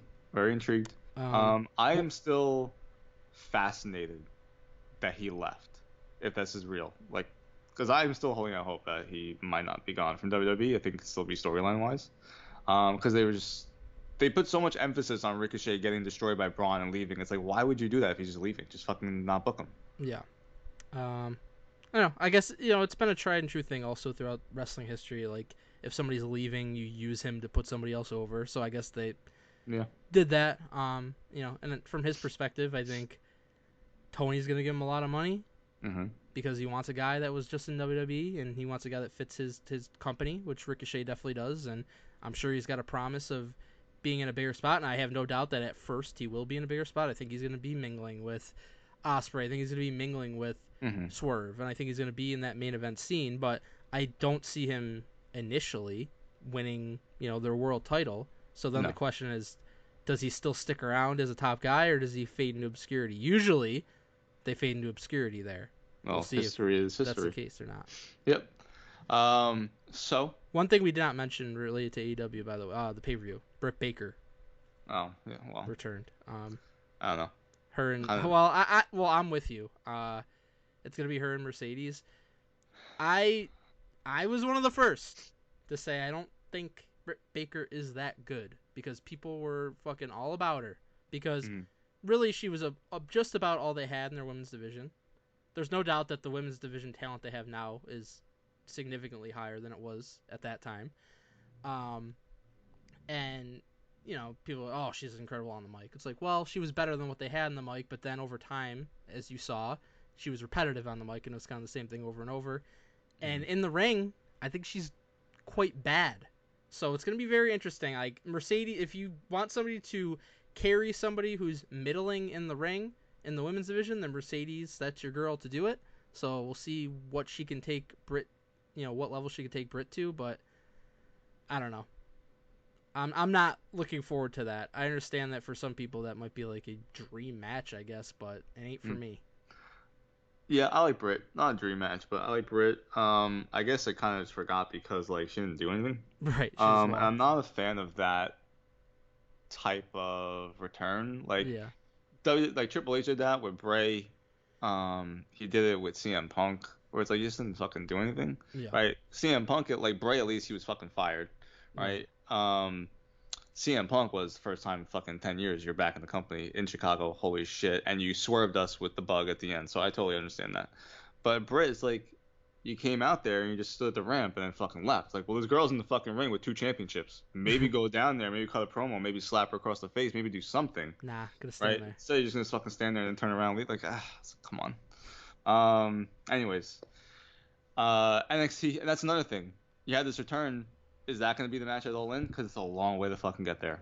And I don't Yeah. care which company it is. It's a long way to fucking get there. And I'm concerned. I was concerned when it's in WWE also. It's a long way to get there. How are you going to get there? So, um, but in just a few days we have NXT Heatwave. I am stunned that this is the day after fucking Money in the Bank. It's yeah. I don't I mean, understand that. It's dumb as far as I'm concerned. so for quite a while they were doing NXT and the main roster preview in the same weekend, and it was always Yep. NXT Saturday Yep. and the main roster on Sunday. I Mhm. understand like Saturday's kind of their new thing for the main roster, Yeah. so I get that they want that to be, but I do find it very strange that they'd even bother to also have NXT attached to it because they haven't been doing that with the exception of WrestleMania. Right. Uh, but that was the other way. I mean, it was at the same day as day one of WrestleMania, but earlier. So it's just very strange to like you're almost like leading with the main event, and then you have Mhm. like the lesser one the next day, which again, they're gonna have. I think they're having SmackDown and Raw there, so it's like a whole weekend of things. So like it's not gonna be the last thing of the weekend there, but it's Mhm. still very strange way to do things to me, especially because I love NXT. This is probably like one of my least anticipated NXT pay-per-views in a long time, for Yeah. the most part. Yeah, I agree with that. It's too soon since their last one. Like their last one was like a month ago. I like it Right. better when you have quite a bit of time in between and you're building. Yeah, I feel like last year this was later in July Yeah, because I want to say last year it was almost like Great American Bash or something related to that. And I was like, why are you doing it like not on the fourth? right. Um, This is too quick of a turnaround. Too quick of a turnaround. The storylines for the most part are not there. This Yeah, is kind of an AWS type of thing here. Um, And it is just weird for it to be on the next day after Money in the Bank when they really haven't been doing that. I still don't even like it on WrestleMania weekend where it's the afternoon of day one. Like it was cool. I guess it was cool because we were there. Like it was something to do. yeah. I But I it's kind too of much. do. I kind of do enjoy that. Honestly, I don't know why. I just kind of think it's cool, but this does not. This makes way less sense than that to me. Yeah, this should have been later in July, Yeah. and I understand that SummerSlam is like August 3rd or something, but still, like you could have done this in 2 weeks and built up these storylines more. I get it that they're in Toronto and they want to do this thing, so I understand it. I'm just not a fan of it. Yeah. But I will watch it. I'll And watch so it. the opening match is, well, let's not do this.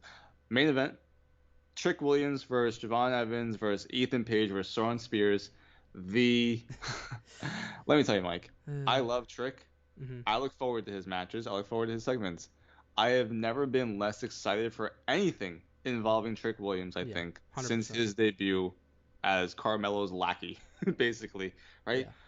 Ethan Page does not do it for me. Shawn Spears is not doing it for me. When we were at WrestleMania weekend, Shawn Spears was in a fucking pre-show match. Now, all You were excited to because see him, I thought. That's what I I was was not told. excited to see him. I've never been excited to see Shawn Spears. I can't believe he's fighting for the NXT Championship. I would rather this just be Trick versus Page again, I agree. or Trick versus Evans as a real showcase for Mm-hmm. really the both of them, because Trick still needs big performances. He's still learning a lot, but I do think he can carry a main event match. I did feel like he was a star against Ethan Page. Ethan Page is not a star. Sorry, George Cruz. Shawn Spears is not a star either. So it's like I understand putting them in because you think that they have a following, and you know Evans does not right now, and you don't want to just lean on Trick. But like this does not do it for me. This match, No. Trick is gonna win. He should win. Um, but I would rather just be Trick and Evans and see what he can do. Yeah. I Um, agree. That would be what? more interesting to me. Even though it's Yeah. babyface versus babyface, like Mhm. you could tease like maybe a Javon Evans heel turn or something like that. Um, I think Spears is in this match to take the pin. Trick is Mhm. gonna pin him. But really, I think they got to get to work on establishing challengers after this because Yeah. I mean, I'm not as down on Ethan Page as you are, but he just came in, and most of the people, don't know that much about him or aren't that invested in him yet. So he needs time. I think he's good on the mic. I think in ring, don't really know about that yet. But he I needs mean, he time to lost be. clean. Yeah, he needs time to be established, and what's gonna happen is he lost his first fucking match, and now he's gonna lose this one too. So Mhm. I mean, I just think it's too much too soon, and you should be building up other guys that are on the roster right now as potential opponents for Trick. Yeah. I almost would have rather it been like a rematch of Trick and Page, where Page, because he basically tricked Evans into having a match with him, Yeah, and been like, oh, you stole that fucking opportunity from Evans. Now Evans is down because like he got bamboozled, right? Maybe he does do a heel turn, or maybe he kind of fucking learns from this. Shawn Spears being here, get the fuck out of here. Only Shawn Spears in here. Um, Roxanne Perez against Lola Vice, NXT Women's Championship. Really looking forward to this yeah, I'm one. looking I like forward to both of this. them a lot. It might be the match I'm most looking forward to, and I think it's gonna be awesome. I don't think Lola Vice wins though. I think No, Roxanne wins. I agree. I think Roxanne wins, but this should be a great Um, match. I think Lola's a little underrated. I think she's I agree. really good. I think she's going to be a star. So, Mhm. Yeah, looking forward to this. I would like this to become a lengthy feud. hmm Next up, last chance this is a match. match I'm most looking forward to. Yeah, I was gonna say this. It's either Roxanne and Lola or this one. Last chance match for the NXT North American Championship. Obafemi against Wes Lee. So it's the Hell yeah. last chance match. Mike, this is the last time Wes Lee can challenge Obafemi for the NXT North American Championship. Um, the triple threat was really good last time. I'm looking forward to this. I think it's gonna be awesome. Obafemi is amazing. Wes Lee, we've seen have amazing matches as well. So, do you think that Wesley actually takes down Obafemi?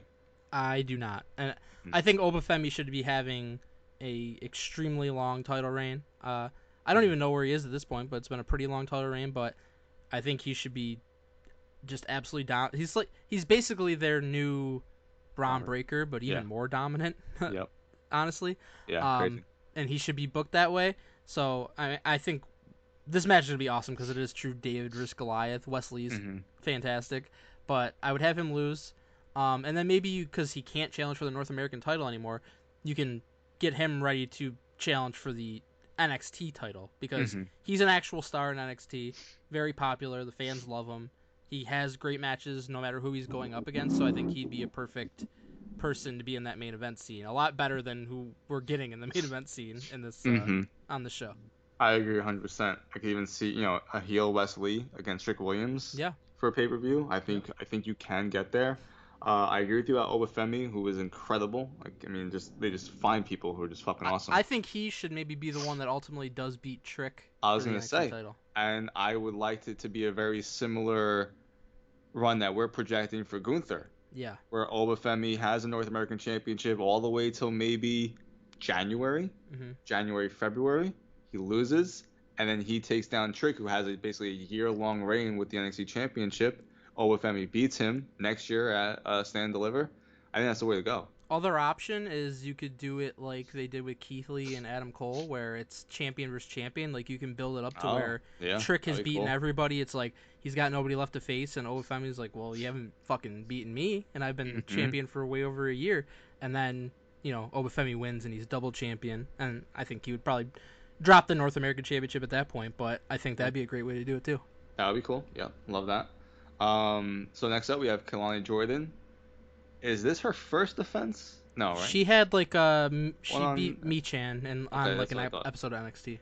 So Kalani Jordan defending the NXT Women's North American Championship against Sol Ruca. This will be good. This would be really I'll tell good. you, and Donnie was like downplaying the NXT Women's Division for a long time, and I was very adamant that there's a lot of talent that's ready to break out, and I think Yeah. it's been starting to break out, Oh and yeah. these are two of them, I big feel like time. ever since Iron Survivor last time, right in December, I think it Hmm. was December. Yeah, Um, Kalani and Silruka are gonna be huge. Lash Legend's yeah, gonna be huge. I think yeah, Fallon Henley has become a big time player. Like they've got a lot of talent that is blossoming in the women's yep. division. So I'm really looking forward to this match. I like Kalani Jordan a lot. Sol Ruca is really good. Hmm. I do think Kalani wins though. I mean, you just won the championship. Yeah, Like agreed. to drop it now would be fucking weird. Yeah, Which just sucks that it's like this is so obvious, right. right? Should be a great But match though. it should be a really good match. You need to have those. Listen, every Yep. card needs to have them. There's only 5 matches on this card, so the final match, NXT Tag Team Championship, Nathan Frazier and Axiom against Chase University. It's Andre Chase and Duke Hudson. Mike, we Yes. saw Frazier and Axiom against the Wolf Dogs over That at was a Stand fucking killer Deliver. That was match. a fucking awesome match. They then won the championship on the next NXT, which was really weird. But another really good match. And this is not what I envisioned happening at a pay-per-view after seeing those 2 matches. Yeah, I Like, think this doesn't do it for me. I think that NXT's women's division is spectacular. I think that Mm-hmm. they the North American Championship stuff they've been doing has been spectacular with Obafemi. I think Trick Mm-hmm. is awesome, but I think their biggest things that are biggest lacking in are challengers at the top of the card and the Yep. tag team division. I think those are Yeah, their this weaknesses for sure. they gutted NXT as far as I'm concerned by taking Carmelo, Braun Breaker, and Tiffany Stratton, 3 of the biggest stars that they had, taking them out and basically doing nothing with them on the main roster. I don't care what you say about Braun Breaker. For a while, he did fucking nothing. Yeah. Right? Carmelo still does nothing. Tiffany Stratton is basically a 1 match elimination chamber performance, and that's it. All right, so hopefully they rebound that at Money in the Bank. And that would be really cool, Mike, but I would really mention that. If Braun Breaker wins, All Tiffany NXT. Stratton wins, yeah, that would be really That cool would be to cool. see them finally like, all right, this is now the fucking class that everyone should be mindful about, right? Yeah. So that would be awesome. But here we are now in current NXT. I really think they need to start taking some people from WWE main roster and putting them here, Yeah, right? or like sign a fucking tag team that people know of Mm-hmm. and put them in NXT. Like they definitely need to build up this NXT tag team division. Um, I think Frazier and Axiom lose, and I like them as a team. They have good matches. But they've been doing this angle where Frazier is kind of like preoccupied with other stuff. He was trying to win the Heritage Cup, Mm. and he's in WWE Speed tournament, and Axiom's kind of getting frustrated with that. So Mm. I think Chase University wins because of that, and I guess that Frazier and Axiom probably break up, which makes no sense to me because then you have even one less team of Right. significance. Yeah, I But think that's what they're going with. you're doing this pay-per-view, and so far we basically have chalk the whole way. Yes. So let's have a title change. Let's have the NXT Tag Team Championship, which basically is fucking meaningless. And Chase U, they've been there since the get-go of 2.0 and have done nothing really as far as like really winning things. And They so, did all win the right, titles once, but not for long. but not like Yeah. really memorable or anything like that. So Right. it's like, all right, let's give them something. And they've been such a through line for every fucking show since then. So it's like, all right, give them something. So I want to see Chase U win. I'm not that big on Frazier and Axiom. To me, it was always seemed like a throwaway tag team. I was shocked that they even won that stand deliver or won the tag team championships on the Wolf Doll. So, Yeah. um, yeah, give a title change on a show for that's happening for no fucking reason. So just do it. Yep. I agree. Uh, one. Are we done talking about all this fucking wrestling? Oh yeah. Okay, I got one thing to mention. Little anecdote. Mhm. Uh, on Sunday, BG, I met Sting. What? Yes. So Did you text us about this? I did not. Oh, yeah. What the I don't fuck? text Donnie. I don't text him. I'm gonna Oh, text you a photo though. Okay. hell yeah. It's Right not now. of Sting, but it's of Oh, something I okay. got. You know what? au- Less excited. It's of something I got autographed by Sting. Oh, okay. So it was Nickel City Comic Con, which is like the yearly Comic Con in Buffalo. Mm. Um, and Sting was first supposed to be at that in 2020, but But yeah, COVID canceled it. fucking COVID. And then, so I was ready. I had something for him to sign, and I was all hyped to meet him. I was gonna do that. Didn't Holy happen. shit, so cool. And then the next 2 years, the thing got canceled Oh my because of god. COVID. And then last year, he was supposed to be there. And like a week before, he jumped off a fucking ladder for no reason in AEW and got Oh. injured. So he canceled.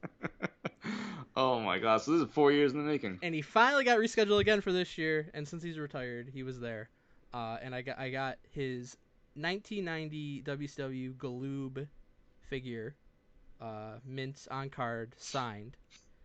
That's his Wow. first action figure, so I feel that's gonna be Oh pretty wow. valuable. Like, and I got this He. last year for like $50 on eBay, which was a great deal I because it's mean, in pretty good holy shit. condition. So I Yeah. mean, in the package, very cool. Yeah. So did Sting did he comment about this?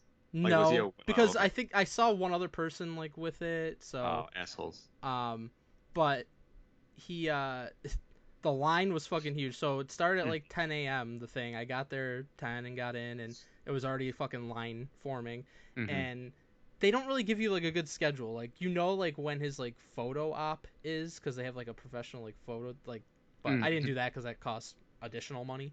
Yeah. Um, but so you don't know what time you're supposed to get there, so people are just in line, and I was in line for fucking literally 2 hours from start Oh to my finish of god. actually meeting him and getting the autograph. So Well, worth it. it was, I think. That's cool. Was he in the black and white? He was, yeah. He had all his whole get up on, his That's makeup, so his all cool. that shit. But yeah, Listen, man, it was cool. I was not a WCW guy, but I love Same. Sting.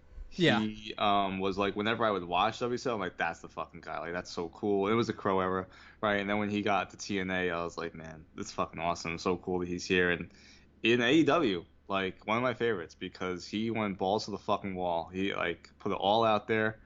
That match in March was fucking awesome. That retirement match. So that's awesome that you went. That's my like kind of biggest regret is I never saw him wrestle live. I wanted to go to the fucking the Arthur Ashe show, whatever it was last Hmm. year at AEW, and I didn't go because tickets were fucking crazy expensive. Um, so it was really cool you're able to meet him. Yeah. I'm fairly certain I saw him wrestle. Like I can't be 100% sure because I don't remember the exact cards, but I saw Hmm. several WCW shows in Buffalo Oh around that yeah, time, so I I'm sure assume he you saw wrestled him. on one of them. Yeah, I'm sure you Um, saw him. but yeah, That's so but it was cool. You cool. got that autograph. Very, I like that blue that's on there. Yeah. That's cool. There's Um, there's a few other wrestlers there too. I just met Sting because it mhm. was fucking $90 for an autograph, but um, Holy shit, 90 yeah, bucks. All right, you he know was the what? most expensive one, but You know what? art, Honestly, worth. That's a very cool thing to yeah, have yeah. autographed. And do you have other Sting action figures, or is it just that Um, one that you have? well, I have quite a few. I had originally bought something else for him to sign when he was first supposed to be there, and it's called the Evolution of Sting, 6 pack, and it's from WCW Toy Biz, and like I don't know when it came out, 98, 99. It was like Mm-hmm. different figures of him over the years, like his Oh. different looks. But I decided to switch it because it has like a flap, so you have to open the flap, and then for him to sign, you would have Mm. to sign on like the Nah, this is the way. cellophane, Yeah. and it's too hard to display that way, so I Yeah. went with this instead. So are Um, you going to get this like in a display case or something? Or you're just gonna leave it out like this? well, I have a wall of several autograph figures, so he's going to be Uh-huh. part of that. So, Gotcha. I mean, I've Who gone to else do you quite have? a. I'm looking at it right now. I've got Hmm. my three Hasbro's at the top: Bruce Beefcake, Greg Valentine, Sergeant Slaughter. Cool. Then I got Jeff Jarrett, Mankind, Kevin Nash, Devon Dudley, Godfather, Million Dollar Man, and that's it for That's now, at awesome. least. Yep, Very cool. Now you got Sting. yep, got Sting, That's awesome. but it was a fun experience. It was cool. I Who also else got was a at? Howard Finkel action figure from one of the vendors there. Nice.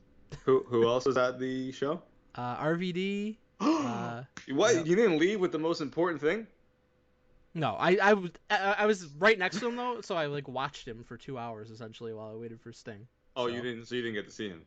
well, I Oh, saw him, but I you didn't go didn't get to meet go him. like up to him and like get No, an autograph or anything. no. Gotcha. Yeah. Rikishi was there. Wow. Mick Foley was there. I What? already met Mick Foley before. Sergeant Slaughter was there. I already met Sergeant Slaughter Holy before. shit. Yeah. But So they're doing everyone, another one in October, and Dustin Rhodes is supposed to be there, so I might go to that one. nice. So everyone single booth you have to go pay separately to get an autograph from. Yes, an autograph or a photo op, which are separate costs, basically. Gotcha. Everybody cost at least $50 for an autograph, Mm-hmm. and Sting was the highest. Yeah, I mean that's Sting Mom. Yep, can't blame him. Yeah. Get that money. But yeah, very cool. That's a great experience. That's awesome. You got to meet Sting. Um, but yeah, patreon.com/ringrusradio is how we make any type of money because Donnie fucking The little blows. amount that it didn't Yeah. cover my autograph. Let's just say. Exactly. But you can go there to interact with other fans of the show. You can hear the ad-free version of our podcast. You get early access to upcoming retros and match commentaries such as WCW Wrestle War 1992. That had Sting on it. Tie it all together, right? Sure did. Got Rey Mysterio Jr. versus Juventud Guerrera 2 out of 3 Falls match Great from match. ECW in 1996. Tyler Sutton did that. Did a match commentary for it. Soon we got coming up a whole bunch of Liv Morgan bullshit from George Cruz. We got the Briscoes farm match Nice. that we'll do. Donnie sent us another fucking retro or a match commentary that we have to do soon. And he said that we were gonna love it. I forgot what it was. But it's a Joe Hendry match against somebody, isn't it? oh, nice. I think Um, from like an indie. But most importantly, Mike, people can sign up for our next bracket challenge, which is Tuesday, July 9th at 6 p.m. That's next week. Yeah, 1 week. It's the best soda ever. The soda bracket. Soda It's a bracket. pop bracket to me. That's what we call it here in Buffalo. But you know. Do you really Yeah. call it pop? There's All certain areas that call it pop. right. I always knew I'm it was in one of soda.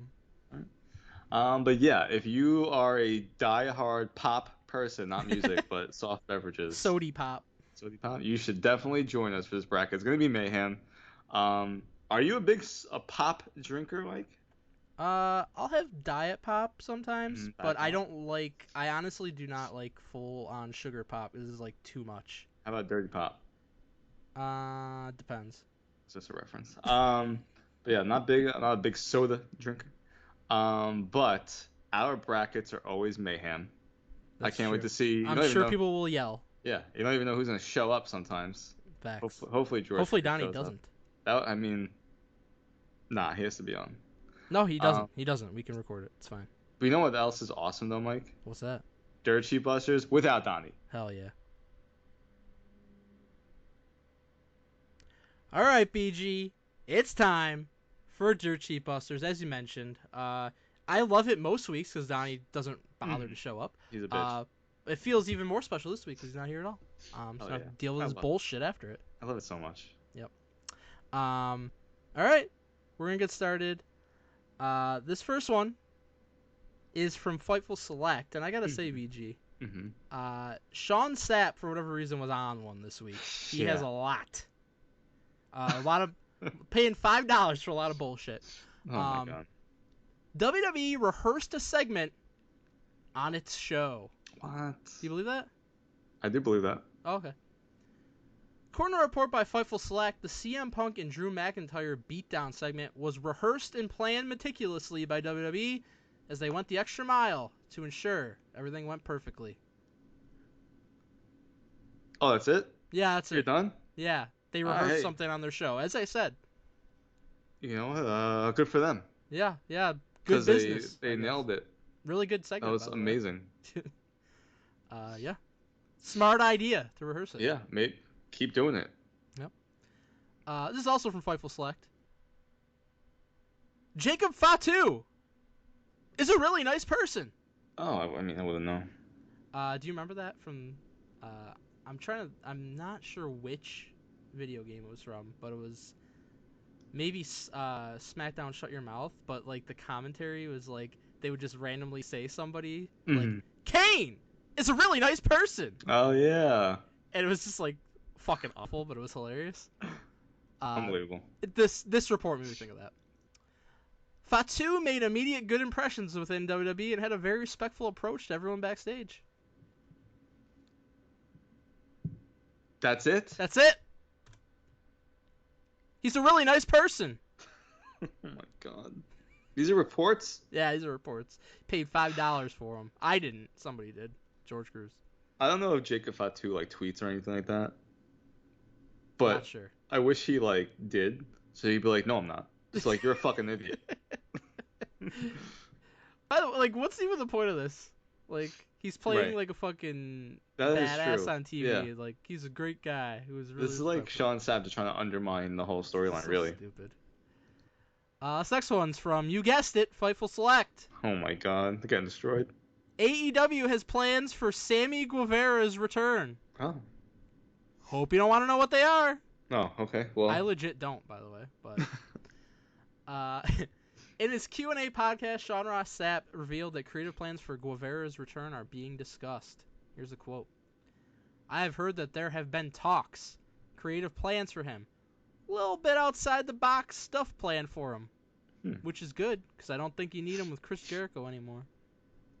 A little bit outside the box stuff. That's the extent of what we're getting from Fightful Select. I don't even know what that means. Me Like, is it neither. outside the box of wrestling? Is it outside the box of what his character is or what he's done in the past? Like, Is it just the fact that he's not going to be with Chris Jericho? Is that yeah, a little it's bit just. outside the box? Oh my god. Don't know. Do you think anyone's gonna care if he returns? No, I hope he doesn't. And then I hope he doesn't go to WWE either. Oh, he's not gonna go to WWE. No, I don't think they would want him, to be honest with you. This next one's from Fightful Select. Oh. BG, you tipped me off to this one. Yeah. WWE is glad fans came to one of its shows. This might be my favorite report. Sean Ross Sapp noted on Fightful Select that WWE was very happy with the turnout in the world's most famous arena for SmackDown this week. Here's the quote. It goes without saying, but WWE was very happy about the ticket sales for MSG. You're fucking right, it goes without saying, so don't say it. What the fuck is that? They basically sold out, I don't know what was there, 15,000 fucking people or whatever. I think it was more. Like, Maybe. they had no stage because of that. Yeah. Very happy with the turnout. Oh my god. Why report that? Why? This pisses me off so much. If here's what I'll say to him or to anybody else who's reporting on anything. Mhm. If you're the first thing you're writing is it goes without saying, you don't say it. Because it goes without saying. Don't need to say it. That's so stupid.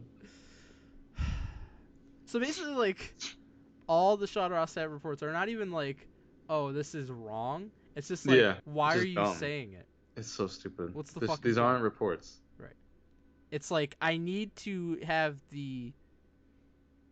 to look like I have scoops.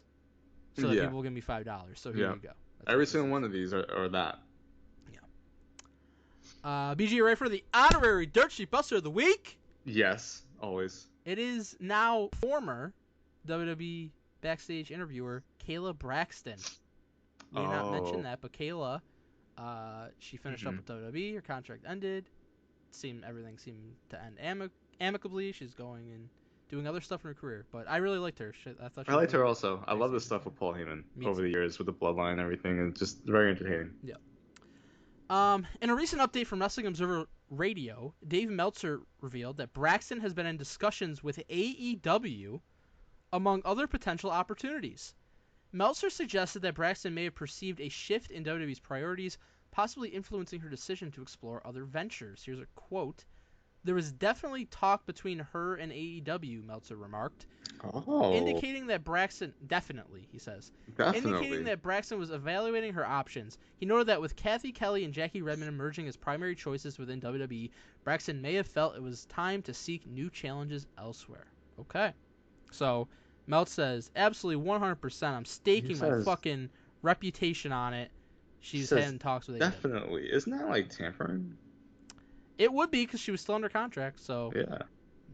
don't know about all that. But Kayla Braxton took Twitter. Here's what she said. The support from you guys has been overwhelming. I am so thankful for you, but I did want to make one thing clear as I enter my final week in WWE. Mm. If I wanted to keep working in wrestling, I wouldn't be walking away from the largest wrestling company in the world.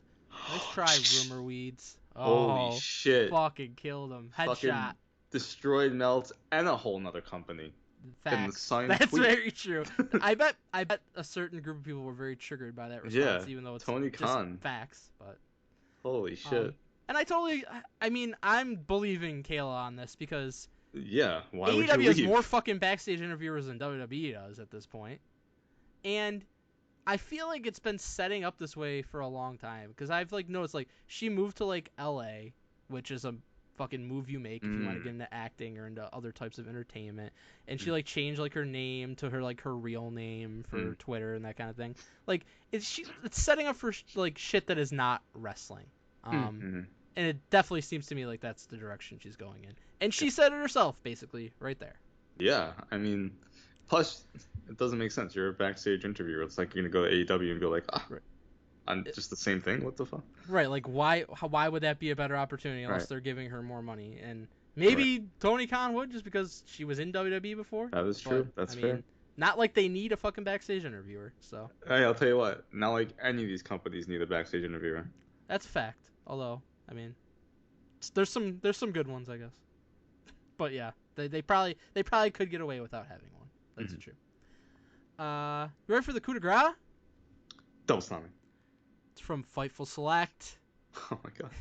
BG, here is every excuse imaginable for why the June 19th Dynamite ratings tanked. Oh, We we were haven't been here for that. we haven't been That's here, right. so I'll give a little Oh my background.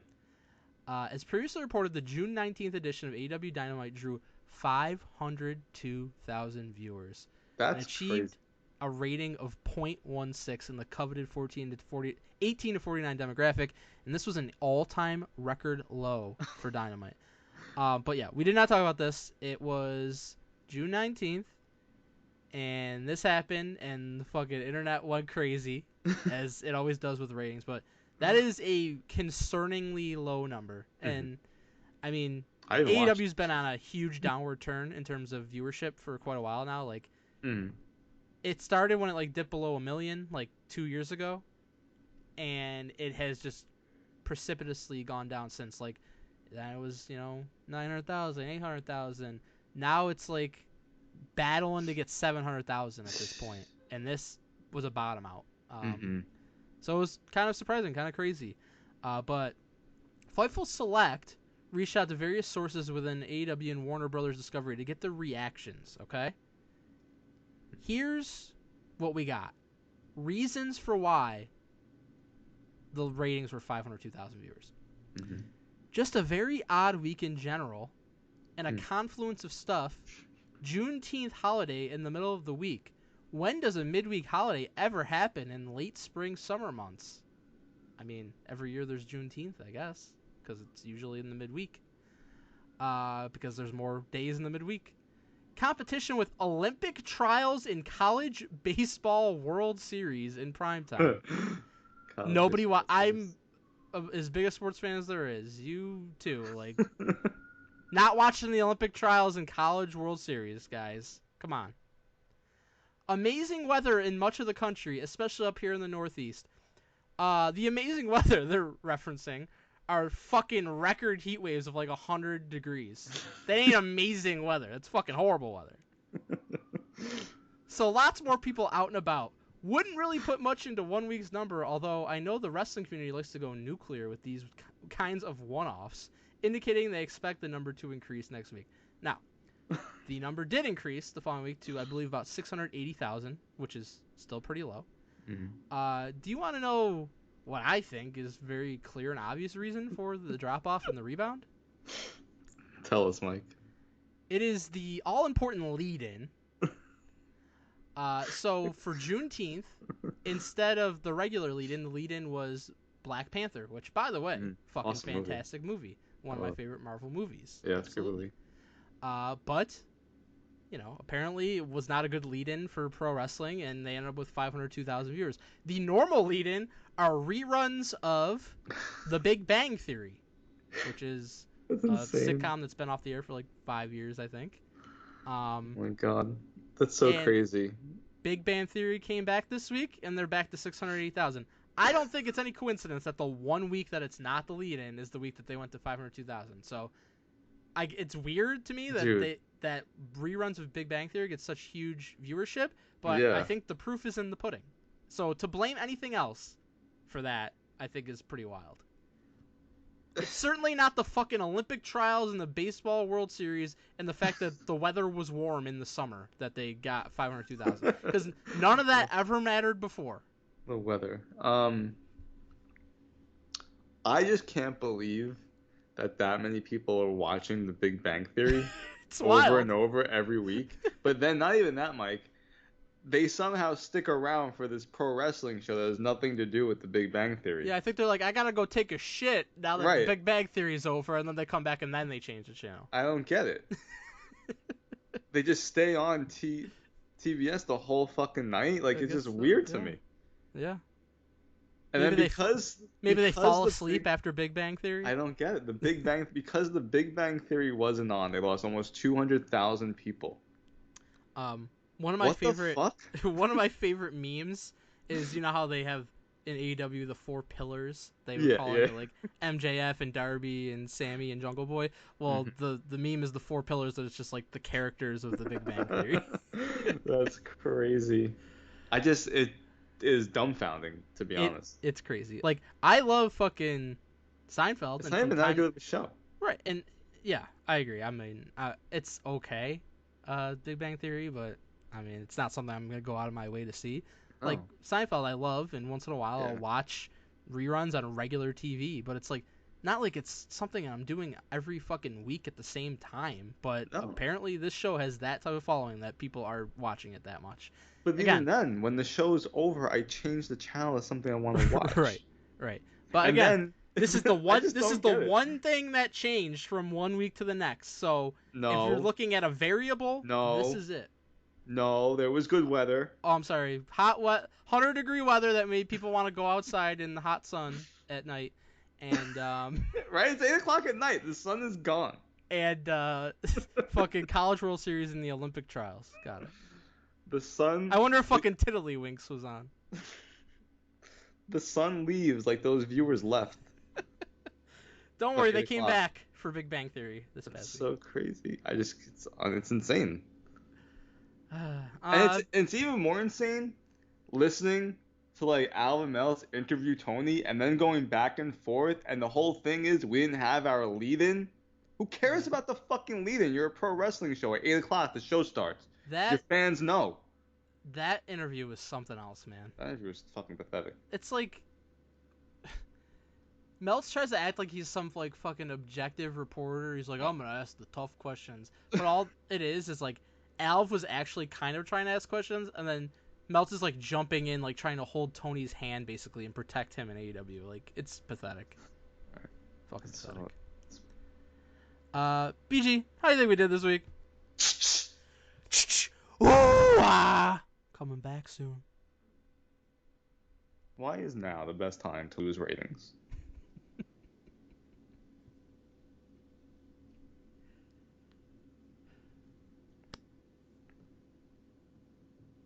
Alright, BG, we're back. It is time for WWE Fantasy Standings. You ready? No. You like that? No, we'll get over with. Okay. In last place, 13th with -65. Yikes, dude. I respect Skeeter though because he knew it wasn't happening for him early on, and instead of trying to improve and get better, he's like, just don't ask me if I want to make any moves because I don't care anymore. I respect it. Yeah. He's tanking for the first pick, which is even a thing in this, but you Mhm. know. In 12th with 5, Donald Wood, who is trying, by the way. I He's hate trying him. hard. In 11, he hates the fans, by the way. That is true. You don't ever see BG or I not showing up for segments, not Nope. showing up for shows. But, you know, whatever. Mhm. In 11th with 17.5, Tyler Sutton. Okay. I think That's some Donnie might have points. drafted that team. Or you did. No, Donnie did. Donnie, okay. Don't put that on me. Sorry. In 10th with 20, George Cruz. I drafted that team. Oof. I drafted it with George's dong in mind. Hey. So, you know, it's his fault. It's his own fault. In 9th with 25, Angel Meza. He's got Rey Mysterio, who beat Dom on Hell Raw. yeah. Did you see? It was like you know how like Ice Cube's son is like a big wrestling fan. He's like on Yep. Twitter and shit. Mhm. Like he tweeted something about Dom losing, and Dom replied, and he's like, "My pop's a bitch, can't beat me clean." That's really funny. Dom there's is some awesome. there's some feuds in pro wrestling that could just like kind of be going on forever and never really Mhm. ending, and you could go back to it, Yep. and it's gonna be good. And Ray and Dom feels like that. I love it. Yep. And 8th with 27.5, Jim Del Chapo. Hey. You drafted that team. I did draft that team. Okay. Okay. Another team you drafted in 7th with 40. It's your own team, BG. Hey, look at that. Back to back. All At right. least I'm consistent. 40. In 6th with 47.5, Alex Pandolfi. Alright, I can catch that team. You got a chance. In 5th with 50, Reggie Gill. If you're in Money in the Bank and you lose, it counts as like a regular loss. It's not like the Royal Yeah. Rumble, right? Okay. Yep, it does. In 4th with 52.5, James Dick. I really need Drew McIntyre to win Money in the Bank. I really need LA Knight to win Money in the Bank. In 3rd with 55, Big Money Mike. Hey. I've gone from last place all the way up to 3rd, but I am not liking my chances of a 5-peat at this point. In 2nd with 95, Stephanie Kordick. Whoa. I Didn't you drafted that draft team. Should that? have took Yeah, it for there myself. you Should have took it for myself. Holy shit. And in 1st with 115, Leon CK. Wow, he's really good at this. Yeah, it's feeling very much like a 2-person race because this ends at SummerSlam, so we're actually we're a month out. Yeah, this holy point. shit, yeah. Yeah, we're almost to the end. This is a long season, but we're almost there. It's I like it. I think it's gonna be Leon or Steph. Yeah. But yeah. Fuck fantasy. Yeah, you know what? I agree. Fuck fantasy. I was really enjoying it for 4 years, but you know, now I hate it. BJ, it's time for emails. Hell Guys, yeah. I like emails. Donnie's a bitch. Me too. He doesn't take these seriously, but we actually have fun discussions and care He about hates the listeners, and we love the listeners. 100%.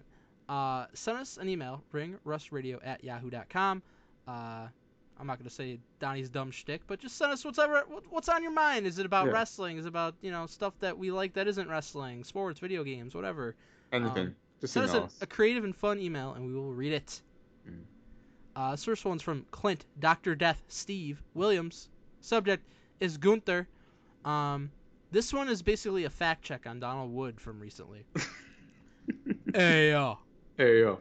I know this is going to be too late, but Triple H explicitly said at a press event that the winners of King and Queen of the Ring will challenge for the world title on their brand. I don't guess that's been mentioned on TV. So, unless they make up some new rule, there's no backdooring Gunther vs. Cody at SummerSlam. Ring rust! Warm regards, Clint Williams. A couple weeks ago, we were having a discussion. Donnie kept trying to talk about maybe they're going to do Gunther versus Cody at SummerSlam as like an explanation for, whatever fucking dumb idea he had. Right, and we said and no. we were like, no, never really like said it, but it's very clearly like been suggested that Gunther's going for the World Heavyweight Championship. So yeah, apparently it was mentioned by Triple H. Yeah, Donnie sucks. He's a fucking idiot. He should never return to this podcast. 100%. Or anything to do with wrestling. He fucking sucks. Agreed. Next email comes from Dan, the B7 Marsh. Subject is WrestleMania follow-up. Thanks for answering my email. I just want to follow up about WrestleMania 17 and 19. I enjoyed them, but the fluff matches were horrible. Thanks, Dan Marshall. All right, Dan Marshall. I got the fucking cards pulled up here. First off, Well, just two of the real quick greatest. for people that if they don't remember, a couple weeks ago Dan emailed in Mm-hmm. and he said he was watching like WrestleMania 17 through 23, I think, and said they all fucking sucked and like asked us when it was gonna get better. Yeah. All And right. we Well, said 17 and 19 are awesome. two of the greatest shows of all time. This email Okay. confuses me because just off the top of my head, I'm thinking of like the lower and mid card matches, and they were great on these shows. In Mm-hmm. addition to the main event matches. Right. So, I mean, WrestleMania 19, as far as I'm concerned, the fluff is like The Undertaker against Big Show and A-Train, Right. which is like 10 minutes. That was by far, I think, the worst thing on that card. Right. So, But he's not like, come on. is he considering like Vince and Hogan fluff? Because that was a great match. That was awesome. Yeah. So it better not be fluff. Right. Anyways, awesome shows. I'm glad you enjoyed them overall. Next email, I'll take this one way. Next email comes from Alexander Rusev Contreras. Subject is Money in the Bank. Hey, yo. Donnie, you reverse psychologing son of a gun. Tell me not to email anymore. I'm going to email you so hard now. If you could book your dream Money in the Bank match with any wrestlers that ever lived, men, women, or in between, who would you include and who would be your winner? Thanks for reading my email. Ring Rust. Ring Rust. All right, Mike, you want to go first? You want me to go first? You can go first. Well, I did a men's and I did a women's. I did as well. Okay. All right. So start with the men's.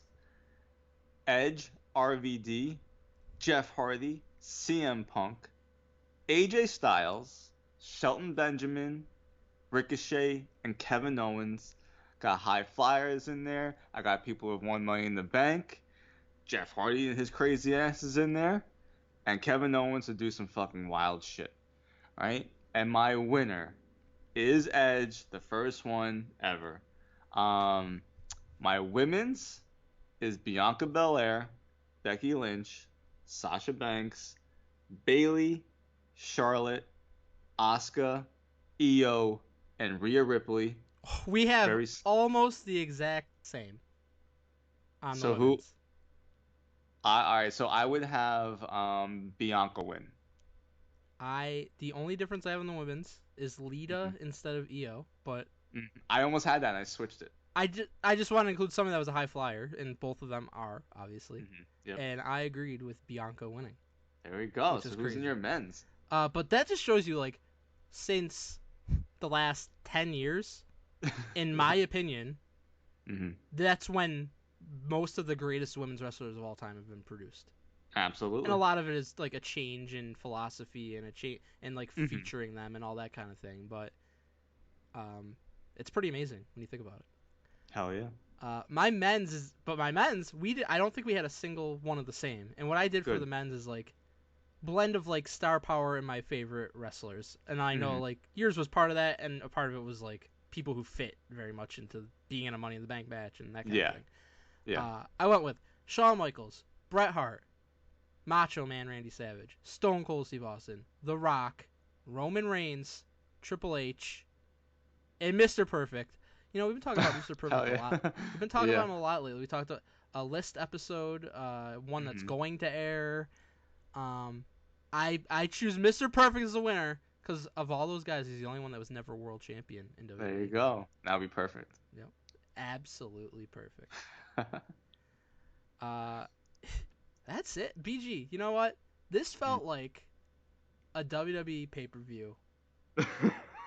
And not an AEW pay-per-view because we kept it succinct. We had great conversations, great debates. We got a lot in, but we didn't overdo it, and it just flew by. Yeah, it really did. It feels like we just started talking like a half hour ago, and we're already done with the show. Just talking about talking. I'm almost sad because this is ending. Yeah. And I'm facing the very real reality that Donnie's probably going to be back next week. You know, the only thing to look forward to, though, next week is the soda bracket with fans of the show to come on here and distract us from Donnie being a fucking asshole. Exactly. They're like a buffer, like between us and Exactly. him. Like he's gonna Mhm. say his dumb shit, but it's like we Yeah. could just kind of like look at him weird and ignore him, Yeah. and then like talk to our real friends. So, Absolutely. but yeah, guys, if you want to be part of that, sign up. Patreon.com/ringrustradio. We can't wait to talk to you guys and see you next week. Had a great time talking wrestling with BG this week. We understand if you don't want to listen next week because Donnie's gonna be back. But hope you enjoyed this week. And if you show back up next week, we will see you. Bye, guys.